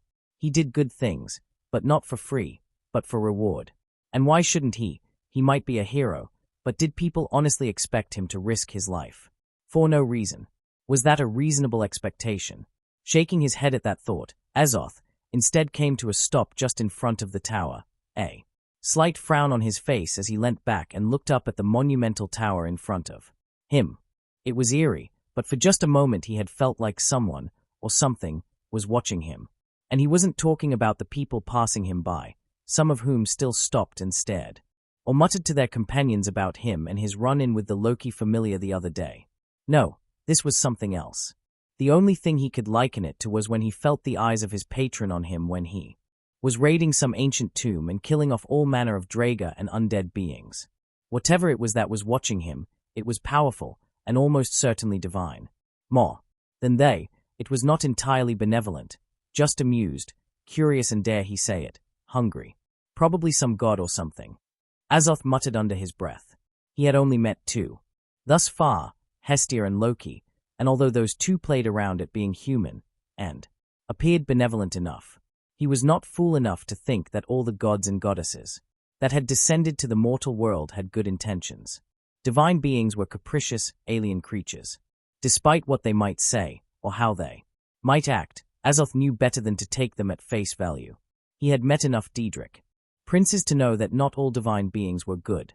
Looking up at the tower, Azoth felt the gaze leave him a few moments later, even as he narrowed his violet eyes, scanning the many windows and balconies that jutted out from the hundreds of meter-tall tower. Shaking his head at this, Azoth pushed his concern about nosy gods aside for the moment, and instead continued on up the steps. He was about to meet a goddess as is. He didn't need, or want for that matter, to start worrying about what some meddlesome deity might or might not be up to, not at the moment anyway. With that thought in mind, he walked to the entrance to the tower, walking alongside a number of other mags and warriors as they entered through the colossal doors overhead. His violet eyes flicking to his right as he entered, and then noticed a pair of oddly dressed humans, both of whom were wearing white, smart shirts, black cotton trousers, and what looked like black, sleeveless, form-fitting, button-up tunics over the tops of their shirts. They looked pretty smartly dressed. It was a good look. Either way, these two human, one a man and the other a woman, seemed to be monitoring those entering the dungeon, one or other of them occasionally picking out someone at random and questioning them, before sending them on their way. Guild officials, maybe. Azoth mused to himself. MIA had told him about the guild, the large group that oversaw the management of the city, the dungeon, and the different familiars that inhabited the city. A very important and influential position to have, especially because the guild acted as the city's bank too, and cashed in monster soul gems and drop items for Valis, and also lent out money to new familiar and adventurers, with interest tagged on. Thinking on it now even as he began to walk towards the duo, both of whom froze up and began to look nervous as the heavily built, armored snow elf, complete with intimidating weapons and a scar across his face, approached them. The entire of Rio was effectively one big warriors guild. The familiars were different cliques within the guild, but all of them still paid dues, and still did what was asked of them by the guild. It honestly was a pretty interesting concept. An entire society based off of the concept of a single, large, overarching guild. And apparently it was a model that had worked for over 1,000 years now. "Excuse me, you two humans," Azoth called out, a friendly smile on his face as he approached the nervous pair. How can the guild help, sir?" The female guild worker, a pretty human girl, with odd pink-colored hair, asked. "I'm new to the city, but I'm already an adventurer." Azoth began bluntly, getting straight to the point now. After all, he didn't want to waste either their time or his. That said, being new to the city, and recently familiar less, "I am here to see the goddess Hephaestus, up on the 4th floor. "Oh, okay." The pink-haired human nodded, seemingly calming down now she knew Azoth wasn't going to snap or shout at her for one reason or another. "Well, you are more than welcome to head on up to the 4th floor. Goddess Hephaestus is usually in one of her shops on that floor, or in her private workshop. I'll send word up that you're coming." "I appreciate it." Azoth nodded, once again smiling down at the short woman. "Thanks." "You're welcome," the girl replied, giving him a little bow now, even as he turned and walked past her, not heading for the dungeon like the majority of the crowd, but instead heading up the stairs with a dozen or so others. As he did so, he couldn't help but hear, courtesy of his werewolf-enhanced hearing, the girl turn and mutter to her colleague. "Wow, that guy was scary. But seriously, do you think it's him, the one who had a punch-up in the streets last night?" "Maybe. If he is, though, I wouldn't want to be the one to give him the official warning from the guild about fighting in public places," her male companion replied, his own voice noticeably more nervous than hers.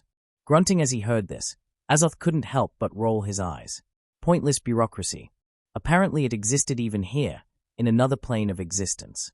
Still, he wouldn't kick up a fuss over something as insignificant as a verbal warning about misbehaving in public. If he had a gold coin for every time a hold guard had warned him, he probably would have had enough gold to buy a palatial townhouse in solitude by now. A few minutes later, stepping out of the stairwell on the 4th floor of the Tower of Babel, Azoth's violet eyes widened slightly as he suddenly found himself standing in what looked like another city-high street, and an upmarket solitude type one at that. The floor was massive, and the corridor running through it was wide enough for 2 wagons next to one another to ride down quite comfortably. In fact, the only thing that stopped this from being a classy, upmarket high street at night was stone roof overhead, the presence of which necessitated the flaming torches and glowing magic lights that dotted the walls and lit up the store windows, all of which gave the floor a pretty distinct vibe. Crossing the hallway, Azoth's eyes flicked back and forth as he saw dozens of shoppers of all different races moving around, some in couples, some in groups, and some just by themselves. But all of them still looking wealthy and very well-to-do, even as they browsed the different stores' fronts. Stepping through these crowds of punters, his natural size and intimidating armor parting the throngs of shoppers around him, Azoth came to a stop in front of the grandest and most impressive-looking of the shops in his immediate vicinity. Just looking through the window, Azoth could feel his throat constrict slightly. Weapons of all different kinds were displaced within, alongside elegant-looking staffs, beautiful jewelry, and gleaming armor, much of which was studded with jewels, or embossed, or plated with gleaming gold or silver. Narrowing his eyes as he looked closer, Azoth, with the expert eye of a master blacksmith, quickly started analyzing the different weapons that were being shown, ignoring the price tags, most of which showed prices which were in the millions, as he instead focused on the shape of the weapons and on the minute rune-like writing he could see on some of the items.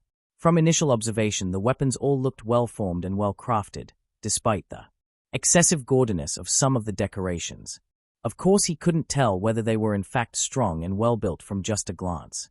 But he assumed, based on the fact that the goddess of smithing owned the floor and thus the shop, that nothing less than the most peerless of weapons and armor would be displayed in her grandest store.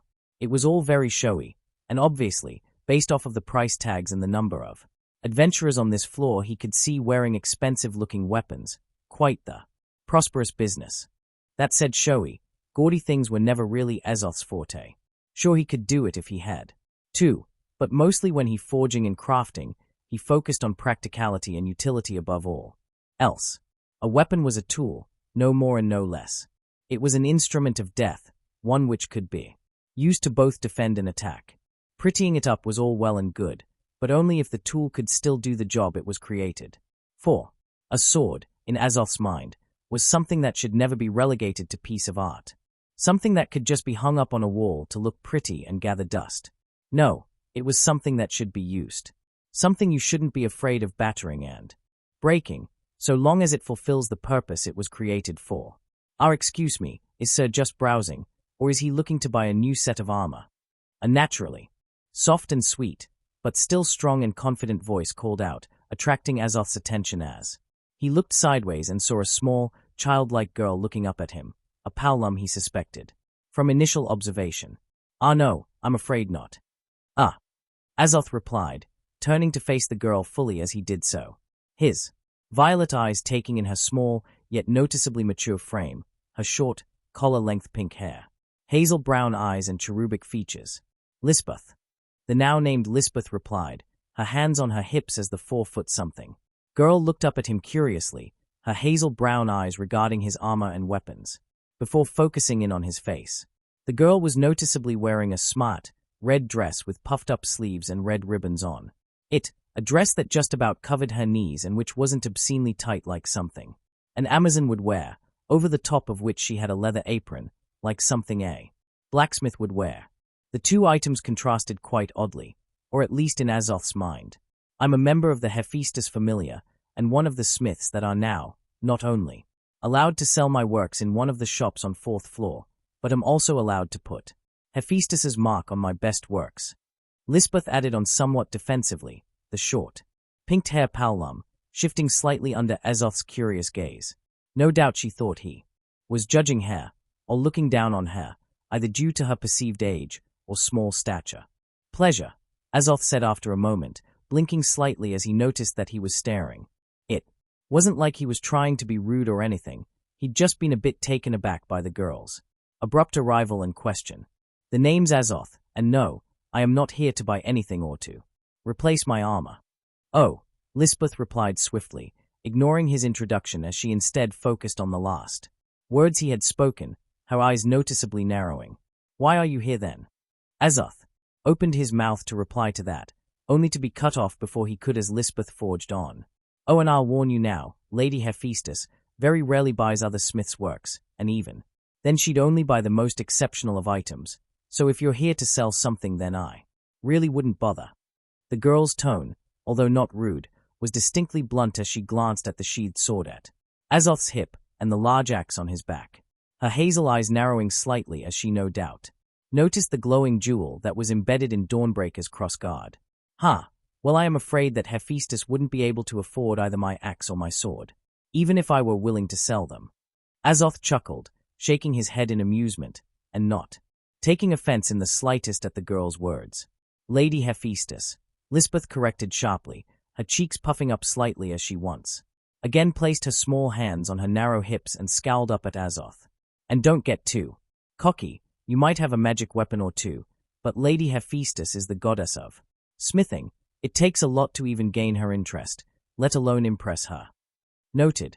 Azoth nodded, a bemused smile spreading across his face as the tiny, fiery-tempered girl scolded him. This was certainly not how he had expected his day to go. But no, I am actually here to see your Lady Hephaestus. I was hoping to join her familiar. Hey, Lisbeth hummed, her gaze turning more analytical now as she eyed Azoth up and down. Well, you're welcome to try. I'll take you to her now. In fact, she's in the back of the shop. But I should warn you too. She only accepts the best of the best. You might have been a good smith in whatever town or village you came from, but this is Ora Rio, the big city. So, yeah, don't get your hopes up. Thanks for the words of encouragement. Azoth replied dryly, once again taken aback by the odd, childlike girl's attitude, even as she turned around and headed into the shop. Well, come on then, I'll take you to her. Lisbeth called back over her shoulder at him, even as she entered the shop and nonchalantly strode past the different displays, salespeople and shoppers. The pink-haired Paolum instead heading for a large, metal-studded, wooden door at the back. Right, Azoth muttered, a bemused smile still playing around his face, even as he entered the shop and ignored the attention he seemed to get as he too headed for the door, and the impatient-looking girl next to it. It was time for him to meet this goddess Hephaestus. At the Twilight Manor, the home of the Loki familiar. Rolling over in his bed, a loud groan of pain issued forth from Beat Loga's mouth, even as he leant over the side of his bed and hurled. The sound of retching and spattering of sick hitting the bottom of a bucket sounding out throughout the room and beyond, as he yet again started groaning and complaining, both about drinking too much, shitty elves, tomatoes, and his throbbing headache. Far below the werewolf's room, sitting around an austere room with green leather sofas, book-filled bookcases, and polished, expensive-looking tables and chairs, were three other members of the Loki familiar and their goddess herself, Loki. All three of them currently tuning out the sounds of the ill werewolf upstairs, as they instead took sips from their delicate cups of tea. Poor old Beat, he really can't handle his drink, can he, eh? Loki cackled loudly, her red eyes flickering over to Gareth, who she knew had drunk probably twice as much as Beat had last night, and yet was sitting here looking perfectly relaxed and well. He's still young, and prone to getting overexcited. Gareth chuckled, stroking his beard in amusement as he heard the familiar's two Amazon twins' laughter sounding out from above. The two mischievous girls no doubt already heading up to tease the hungover werewolf. He'll grow out of it soon enough. You know, if you gave him a potion, Riveria, then you could save him from his current torment. Finn mused from nearby, taking a sip of his own tea, even as he looked over at the tall, coldly beautiful, high elf opposite him. How would he ever learn if I did that? Hopefully the pain of dealing with his hangover will teach him to know his limits in the future. Riveria replied calmly. Ouch, cold. Gareth laughed again, shaking his head at the green-haired elf's actions. Ha ha, that's just like you, Mama. Loki cackled joyfully. Don't call me that. Riveria shot back at the mischievous red-haired goddess. Well, Finn spoke up, changing the topic of the conversation now, even as he saw Loki's red eyes gleam with glee as she turned to Riveria. No doubt the immature goddess was on the verge of causing the elf more trouble. I think it is time we start talking about this Azoth character that we met last night. The elf, Gareth nodded. He was pretty tight-lipped about himself last night, wasn't he? I'm surprised you noticed, Gareth. What with how much you were drinking last night? Riveria shot back, her tone slightly acerbic. Ha, well yeah, sorry about that. The kids were having fun, and were being a bad influence on me. Gareth chuckled slightly in response, his face going slightly pink at Riveria's light Admonishment. Even so you are right, Azoth let very little slip about himself last night. From what I saw he was more interested in questioning us than in giving up too much about himself. Finn cut in, his young-looking face furrowing into a slight frown. That does not necessarily mean that he may wish us harm. From what I saw he was a reckless, but still pleasant man. Riveria finally spoke up, her tone lightening as she did so. Yeah, he didn't seem bad. Gareth nodded. In fact, I would say he was a good guy, and I'm usually a pretty good judge of character. Maybe, but still, his existence makes me worried. Finn replied, putting his tea down, now and rubbing his thumb slightly as he did so. I find it odd that a person like that, even if he did come from the far north, could exist in this world without any of us at least hearing about him. The world is a big place. Gareth shrugged. I doubt even the gods know all of its secrets. What do you think, Loki? Riveria pressed, looking to their goddess now, who for once looked slightly serious. I agree with Finn, there is something odd about Azoth, and I don't just mean his name. There is something almost unnatural about him. Loki said after a few moments. So we keep an eye out for him, and if or when we do deal with him, we make sure he isn't up to no good. Gareth concluded, a frown on his face at the thought of treating the friendly elf like that. I wouldn't go that far, but I would say that we should at least be cautious when dealing with him, or at least for now, or until we get to know him better. Finn replied, raising his thumb. As he did so, my thumb didn't ache when I met him. But even so, I think it would pay to be at least a little cautious when dealing with him. I would agree. Riveria nodded. He could either be a potential ally or a possible enemy. Until we know for sure, we should step lightly around him. As Riveria said this, a sudden roar of anger sounded out overhead, even as the sound of the Amazon sisters' laughter and loud footsteps rang out quite soon after. Poor beat. Gareth chuckled, shaking his head at the Amazon sisters' antics as he did. So, on the top floor of the Tower of Babel, sitting back in her throne-like chair, Freya, the goddess of beauty, couldn't tear her gaze away from the city below. Just moments ago she had seen the strangest and yet most beautiful and enthralling soul she had ever seen before. Where most souls, all of them until now actually, had a single color. Its shade and vibrancy, depending on the individual's strength of will, potential, personality, and past lives. This new soul, it was one that she had never seen the life of before. It was different than anything she had ever seen or felt before. The soul was immensely powerful and bright, that much was obvious. But more than that, it was kaleidoscopic. Instead of being just one color, it instead was made up of tens, no hundreds of different dazzling, bright colors and shades, all of which were combined into an ever-swirling mass of vibrant, shining color within this being's body. Honestly, she doubted she could ever, even in this mortal's life and her immortal life, pick apart all the different colors and shades that made up this man's soul. They were so fused together and swirling and shifting around so chaotically within him that she genuinely found it difficult to tear her gaze away from him. This entity, this being, whatever he was unique, truly unique, a once-in-a-lifetime gem. From just the glimpse she had seen of this white-haired elf in her mirror, she had fallen in love. How could she not? This elf, he had a soul like no other. A coy smile spread across Freya's lips at that thought. This elf would be the prize jewel of her familia, her collection, the single most valuable and priceless soul she would ever take, and who knows, maybe he might even be the one to truly steal her heart once and for all, just as she was going to steal his. Freya's smile widened at that thought, her violet eyes practically glowing in the gloom of her room, even as she continued to stare hungrily down at the city below. She couldn't wait to see that elf again, just so she could bask in the glorious unnaturalness of his kaleidoscopic soul. Chapter end notes. So we're finally out of the tavern and on the move again. Next chapter, the talk with Hephaestus and whatever follows. I'll admit I was tempted to include that interaction in this chapter, but then I decided, with this being an important meeting and Azoth's first proper interaction with a god, that it deserved more than being squashed hurriedly into the end of a chapter. Even so, I am quite looking forward to writing it and to developing the world of Danmachi and the characters within it, before canon characters and additional characters I will be bringing in. Even so, I hope you did enjoy the chapter, even if there was not as much action as the last chapter. Still, we did get to see some things from both the Loki familiar and Freya. Oh, I wonder what she might be up to. That said, next chapter should be exciting, as should the ones after that, as although I will have Azoth impact on both the events of Belle's adventure within the Danmachi verse and the Sword Oratoria storyline, I will also have him going off and doing his own thing.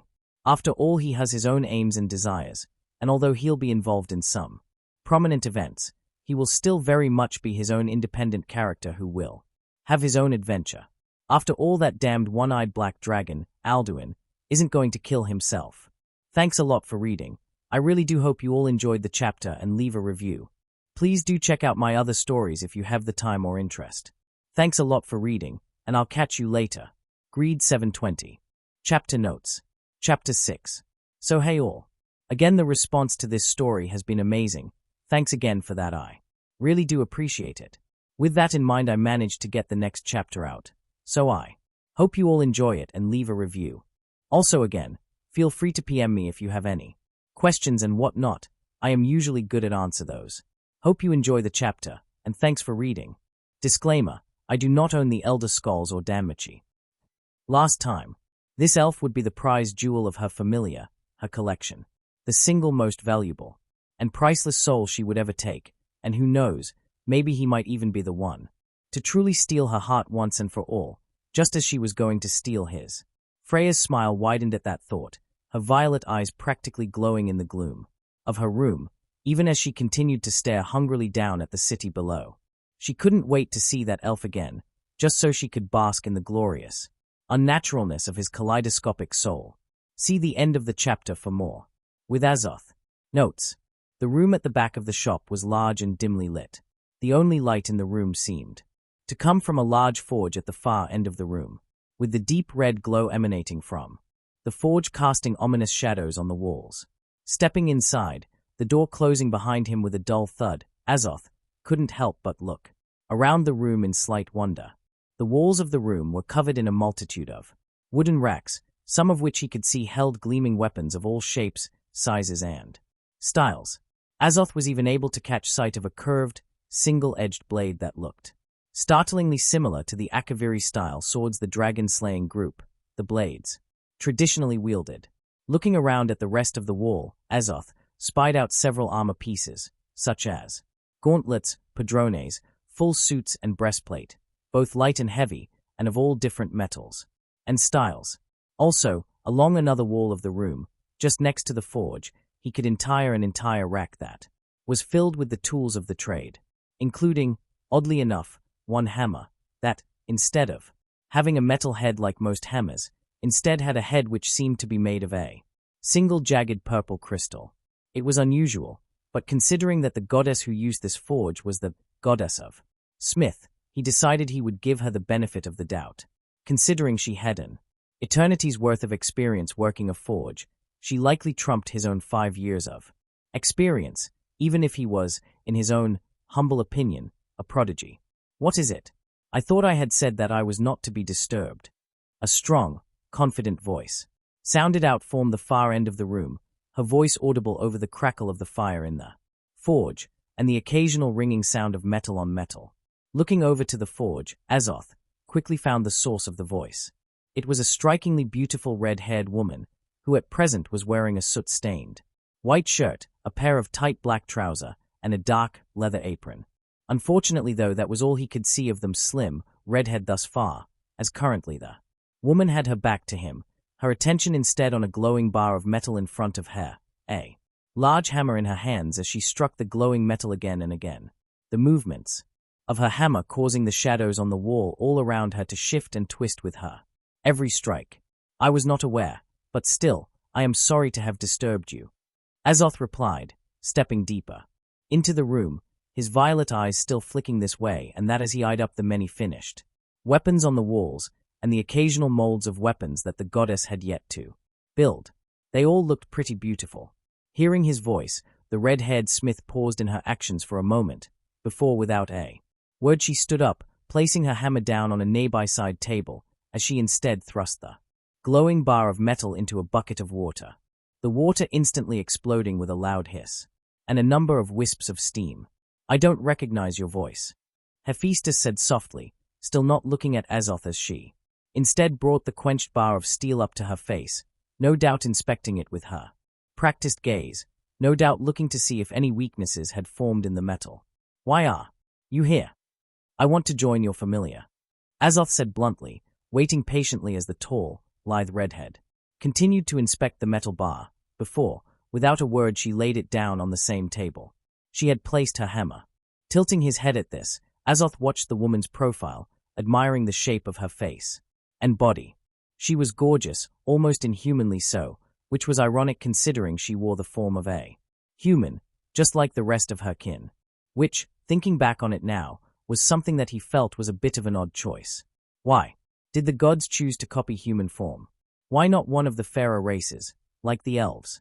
Or the stronger, hardier races like the dwarfs or one of the animal people? Why humans? Not that he had anything against humans, of course. No, he had lain with human women, just like he had with elf women and even at one point a Khajiit woman. Suffice to say, that had been an unusual experience. Still, he was not as prejudiced as the other elves. His rough upbringing and his multitude of friends and companions of all races had assured that much. That said, though, if given the choice, he would say he preferred the more delicate and fairer features of elves more than he did the homely looks of humans, though that was just in a physical sense. Azoth knew, just as most of the residents of Skyrim, that where elves were concerned, beauty was sometimes only skin deep. He had met the Thalmor after all.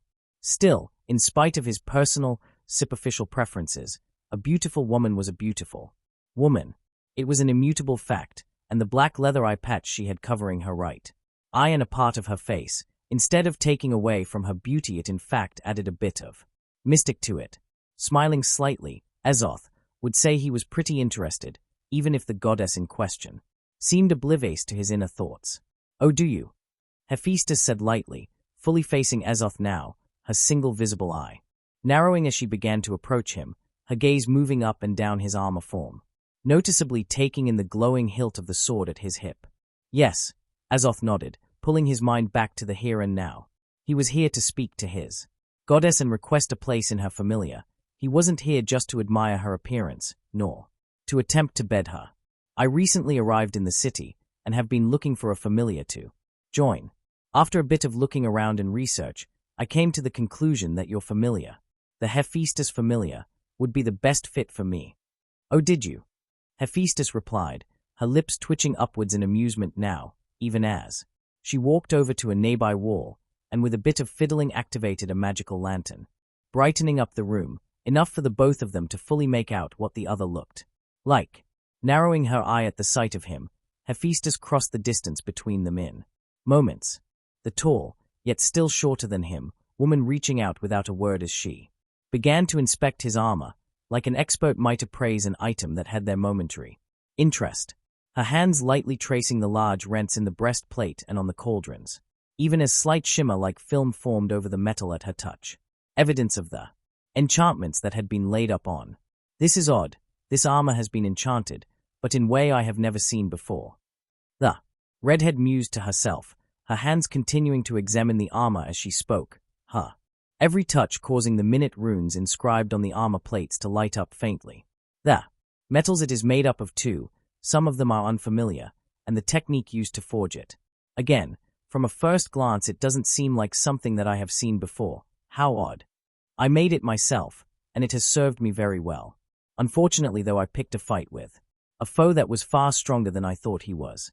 The damage done to my armor is evidence enough of how close my foe came to killing me," Azoth said lightly, not stopping the inquisitive goddess as she continued to look at and examine his armor, the scent coming off of her, of both fire, smoke and oddly cinnamon, filling his nose. "You made this?" Hephaestus asked, stepping back now, her single eye locking with his own. "Yes," Azoth nodded. "I finished it about 3 months ago, a replacement for an older set I had made previously, and one with more and stronger enchantments on it than my previous set." Hephaestus nodded at that, seemingly taking him at his word. "What is your name?" "The name's Azoth." Azoth replied with a slight grin.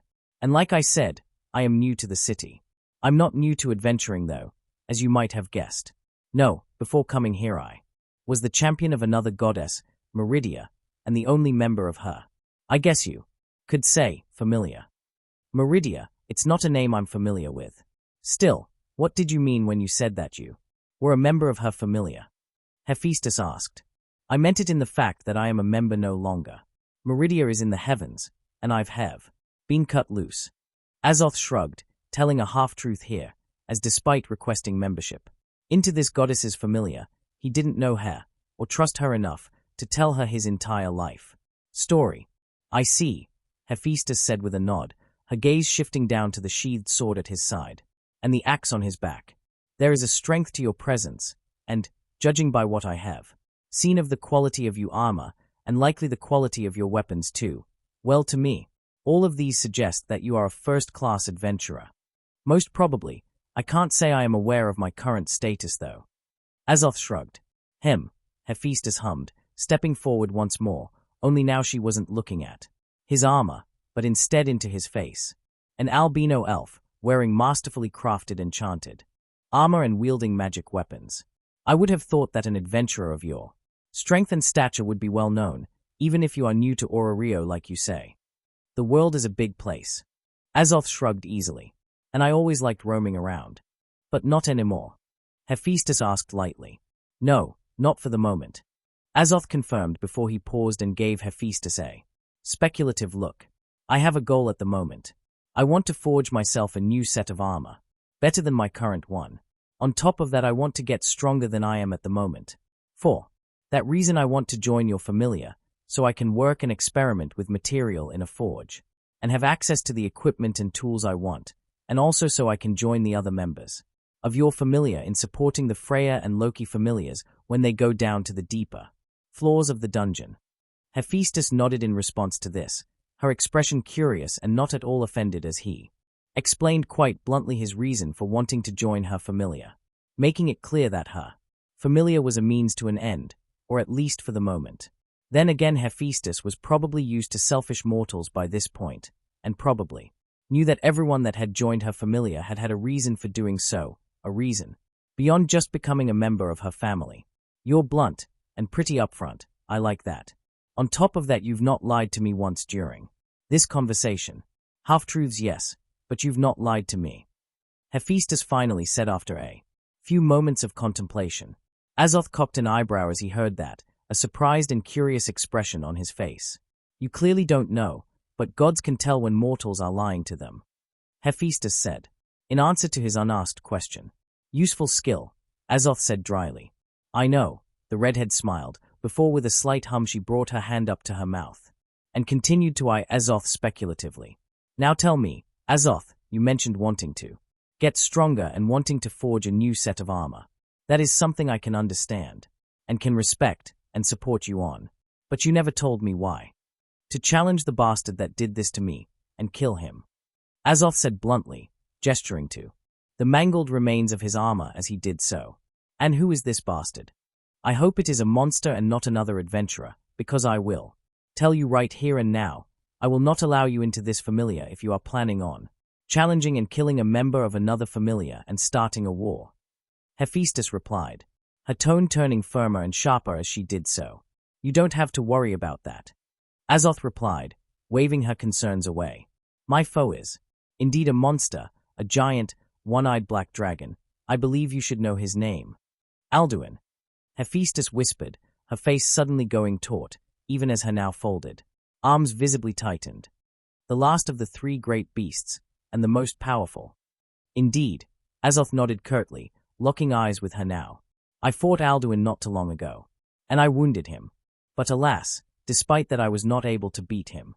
Instead he beat me, and then flung me away into the ether and disappeared to who knows where. When I awoke, injured and broken, I was only a few miles from Ororio. Hephaestus opened her mouth at that, but no sound came out. Instead she just gazed at him, with a mixture of shock, awe, and was that possibly concern. If you can tell when mortals are lying like you say, then you should know that everything I told you just now was the truth. Azoth said bluntly. Hephaestus closed her mouth and nodded. So that is my goal. I want to get stronger, strong enough to hunt down and kill Alduin the World Eater once and for all. Azoth stated, standing taller as he did so. A sudden fire, burning through his veins as he vocalized his goal. So what do you say? Will you let me join? You're familiar. Noticeably, Hephaestus didn't reply at first. Instead, she continued to give him a sharp, analyzing look, her gaze roving over his armor and weapons, and then back to his face. There was an inscrutable gleam in her eye as she did this, a look that left Azoth uncomfortable. He honestly didn't know what this goddess was thinking. As the seconds stretched on and nearly a minute passed though, Hephaestus finally spoke up. I will allow you to become a member of my familia, Azoth. The redhead said slowly and carefully. Azoth grinned as he heard that. Already he could feel his mind racing as he thought about what he wanted to do first. But first I want to see an example of your work. Your armor, although probably once magnificent, is too damaged for me to properly examine and fairly judge. Hephaestus said, lightly, cutting off any celebration on Azoth's part. It is the way I do things, regardless of what I have seen and heard from you, and the feats you might have accomplished. A person can only become a member of my familia if they can impress me with their craft.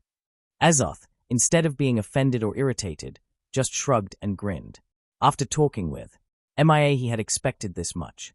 With that in mind, he placed his ebony helmet under one of his arms, and then unsheathed the Daedric dagger from his belt, once again twirling it through his fingers with ease before. He offered it to the redhead handle first. This is a dagger I forged for myself a few weeks ago. It's got 2 enchantments on it, one which allows it to absorb magic, and another that will cause temporary paralysis. Azoth said, giving a brief description of the enchantments on the blade, even as Hephaestus took it from him and began to examine it closely. The metal this is made of, what or is it? She asked, carefully running a finger down the blade, testing the edge, after which she brought it up to her eye and sighted down the edge, testing for any rolls, nicks, notches or bends in the blade. It's made of ebony ore, the same metal that my armor is made out of. Azoth replied easily, watching the goddess marvel over the construction of the dagger. It was indeed a pretty nice piece of work, not his best of course, but still excellent. It's surprisingly light, but has a formidable edge to it. The durability of it too, it's not indestructible like a Durandal blade, but it is still remarkable strong. But there is something more to this. This isn't like a normal magic blade. The way it has been enchanted is different, and the method of its construction. Hephaestus trailed off here, her brow furrowed in consternation. It's like nothing I've seen before. The materials I used for it are pretty rare. The ore that went into it, and the powerful monster heart that was used in its crafting. A monster whose blood was used to quench the blade, and whose flesh was cast into the coals during the heating process and whose strength and power was imbued into the blade. Azoth said, a slight smile playing about his face as he remembered fighting the Dremora whose heart he had harvested for this blade. It was a hard-won fight against a fully armored foe, a foe that had also been wielding a giant, flaming great sword at the time, and who he had met on the peak of a mountain. The Dremora in question having been one of the ones used by the Daedric prince, Mehrunes Dagon, to guard his shrine in the northwest of Skyrim. Hephaestus's single eye flickered up to gaze at Azoth intently as she heard his words. That's certainly a unique way to use monster parts in the forging process. Still, it's not the weirdest. I've heard, over the years, many of the smiths in my familia have experimented and tested out a multitude of different techniques, from the odd to the downright bizarre. That's how our craft progresses, through trial and error. If you don't dare to test the limits or try something new, then you'll never improve and will instead remain stagnant. Azoth shrugged. Well said, Hephaestus said lightly, before with a smile she handed the blade back to Azoth. The dagger is flawless.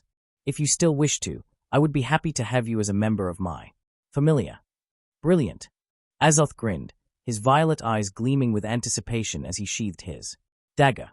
Okay, well get out of that armor then and take your shit off, Hephaestus continued, a slight smirk on her face as she saw the bemused expression on Azoth's face. I'll need to give you my Falna sometime later. Entering the Hephaestus familia's manor, Forge Fire, the home of all of its 37 members, including the goddess herself, Azoth had to admit he was impressed.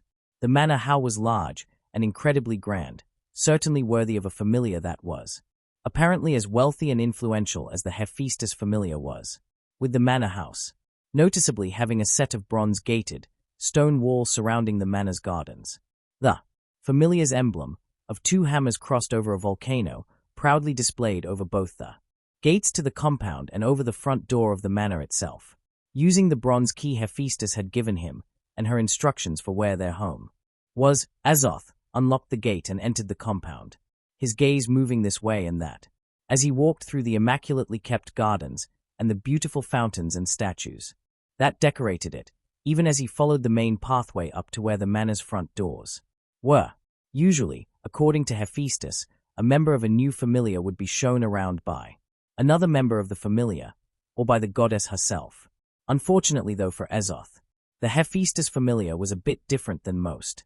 Most of the familiar at present were either working in their own individual forges and workshops, and wasn't that a massive and unexpected boon?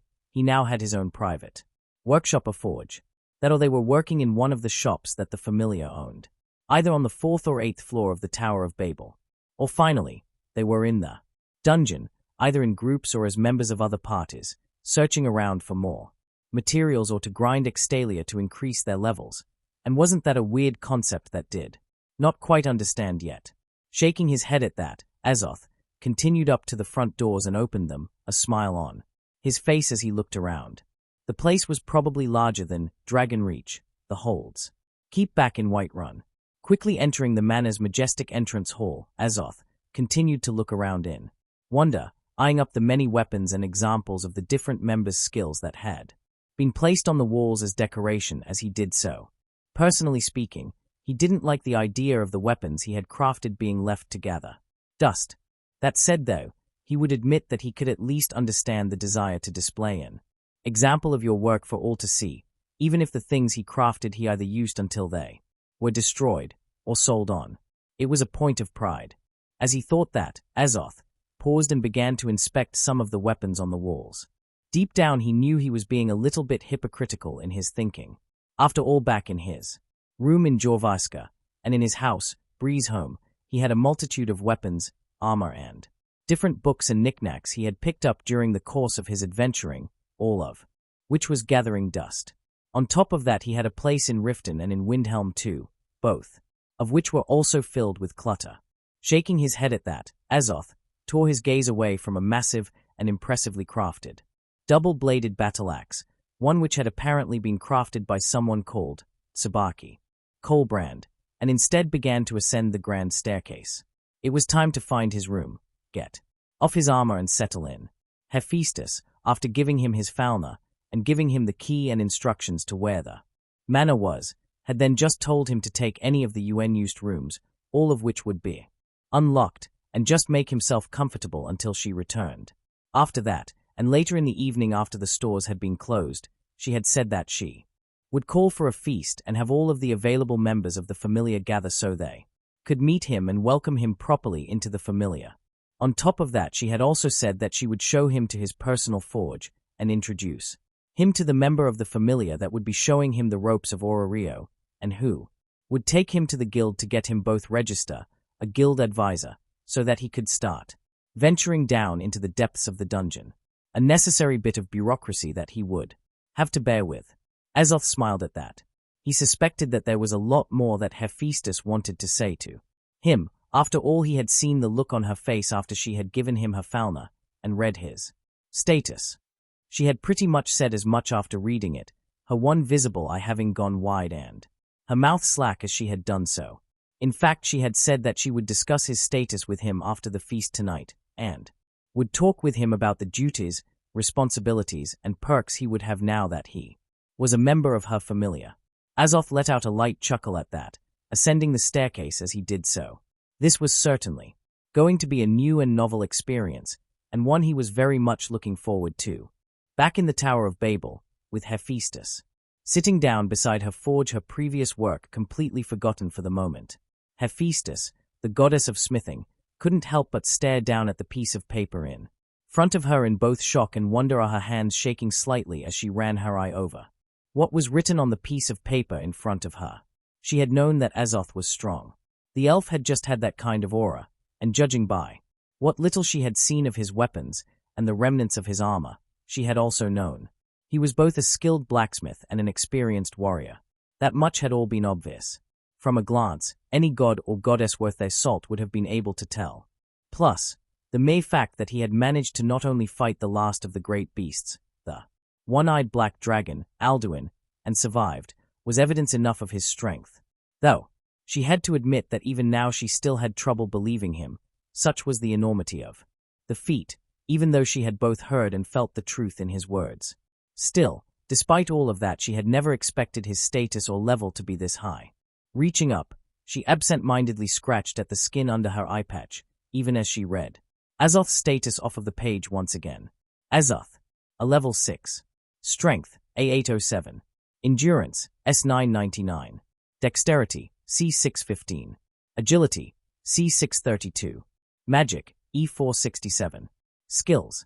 Champion of Meridia. All stats are doubled when fighting against undead. Chosen of Akatosh, can speak in the ancient language of the dragons, and is capable of absorbing the souls of any dragons he slays, and using the power and knowledge he receives from these devoured souls to wield the power of the dragon language. The Thuum. Werewolf is immune to all diseases, and has enhanced strength, speed, durability and regeneration, especially at night. Can take on a bestial form at will. Development abilities. High Enchanter, B. Master Blacksmith, B. Abnormal Resistance, D. Magic Resistance, H. Spirit Healing, H. Swordsman, I. Magic. Tamrielic Magic. Staring again at the words and numbers on the piece of parchment in front of her, Hephaestus couldn't help but shake her head at her good fortune. There were only a dozen level 6 adventurers in Ororio, and probably only a score or so in the entire world, and her familiar now had one, and probably one of the strongest ones at that. Without a doubt the snow elf, and honestly she didn't even know there was such a race, and she was a god, was the strongest member in their familiar. Hell, he was probably one of the strongest adventurers in Ororio at the moment, and he was a member of her familiar. Hephaestus couldn't help but smile at that thought, even as she imagined how her friends, Loki, Hestia, and Freya, would react to the news that she had a level 6 of her own. She could just imagine Loki and Hestia throwing a tantrum at her good fortune, and Freya's bemusement at missing out on such a powerful child. That said, despite being glad to have him, she knew that his presence did present a few issues. Hephaestus frowned at that thought. Previously, before Azoth had joined, the half-dwarf and captain of the familiar, Sabaki Colbrand, at level 5 had been the most powerful member of the familiar. All the other members of her familiar had been lower ranked. In fact, she had had 1 level 5, 3 level 4s, 5 level 3s, 10 level 2s, and 26 level 1s. Her familiar was maybe not as strong or as big as either Freya's, Loki's, Ganesh's, or even Ishtar's familiar, but had still be one of the stronger ones in the city. On top of which there had been a hierarchy in her familiar, with her and her captain, Sabaki, at the top and the rest below them. Now that Azoth had joined, though, the newest member of the familiar was also the strongest in the familiar, and probably one of the best smiths too, judging by his skills and the examples of his craft she had seen thus far. A person didn't get development abilities like High Enchanter and Master Blacksmith for no reason after all. In fact, Hephaestus had never even seen those two particular abilities before, which meant that they may in fact be unique to him, and that was not counting the whole host of other skills Azoth possessed. That said, though, from what she could infer, she suspected that, judging by these two skills, Azoth might be capable of making magic weapons on a par with the Crozo magic swords, if not stronger than the originals. Again, she couldn't believe her good fortune. Hephaestus shook her head at that. She was still at a bit of a loss for what to do. With such a powerful person now in her familiar, she knew she would need to be careful in how she approached things. She didn't want to alienate the other members by just giving him the perks his level and skills deserved, despite him having just joined. At the same time, though, she didn't want to disadvantage Azoth by not giving him these perks. No, she wanted to help him grow and to achieve his goal. It was complicated, and thinking on it now, she knew it wasn't something that she felt she could deal with on her own. I'll ask her about it, Hephaestus thought to herself, folding the sheet with Azoth's status on it up as she did so and sticking it in the pocket of her trousers, even as she started putting away her tools. Hopefully she'll be able to give me some advice on what I should do. Chapter end notes. So there we go. Azoth has now joined a familiar. I decided to devote an entire chapter to this as I think it's quite important. That said, I will be putting in some more stuff in the following chapters which will reveal how he fits in with the familiar and introduce a few more members about this otherwise undeveloped or unexplored familiar. Plus we will get to go the guild and there will be some more interaction with the main cast and such. Should be good fun to write as we start getting into the real meat of the story and as the plot begins to speed up and things start to go off. Plus I am looking forward to writing a bit more about the gods and about exploring their personalities and existences and how they relate to mortals. Something which I think is only touched on in canon so far. That said, I am curious what people think about the stats sheet so far.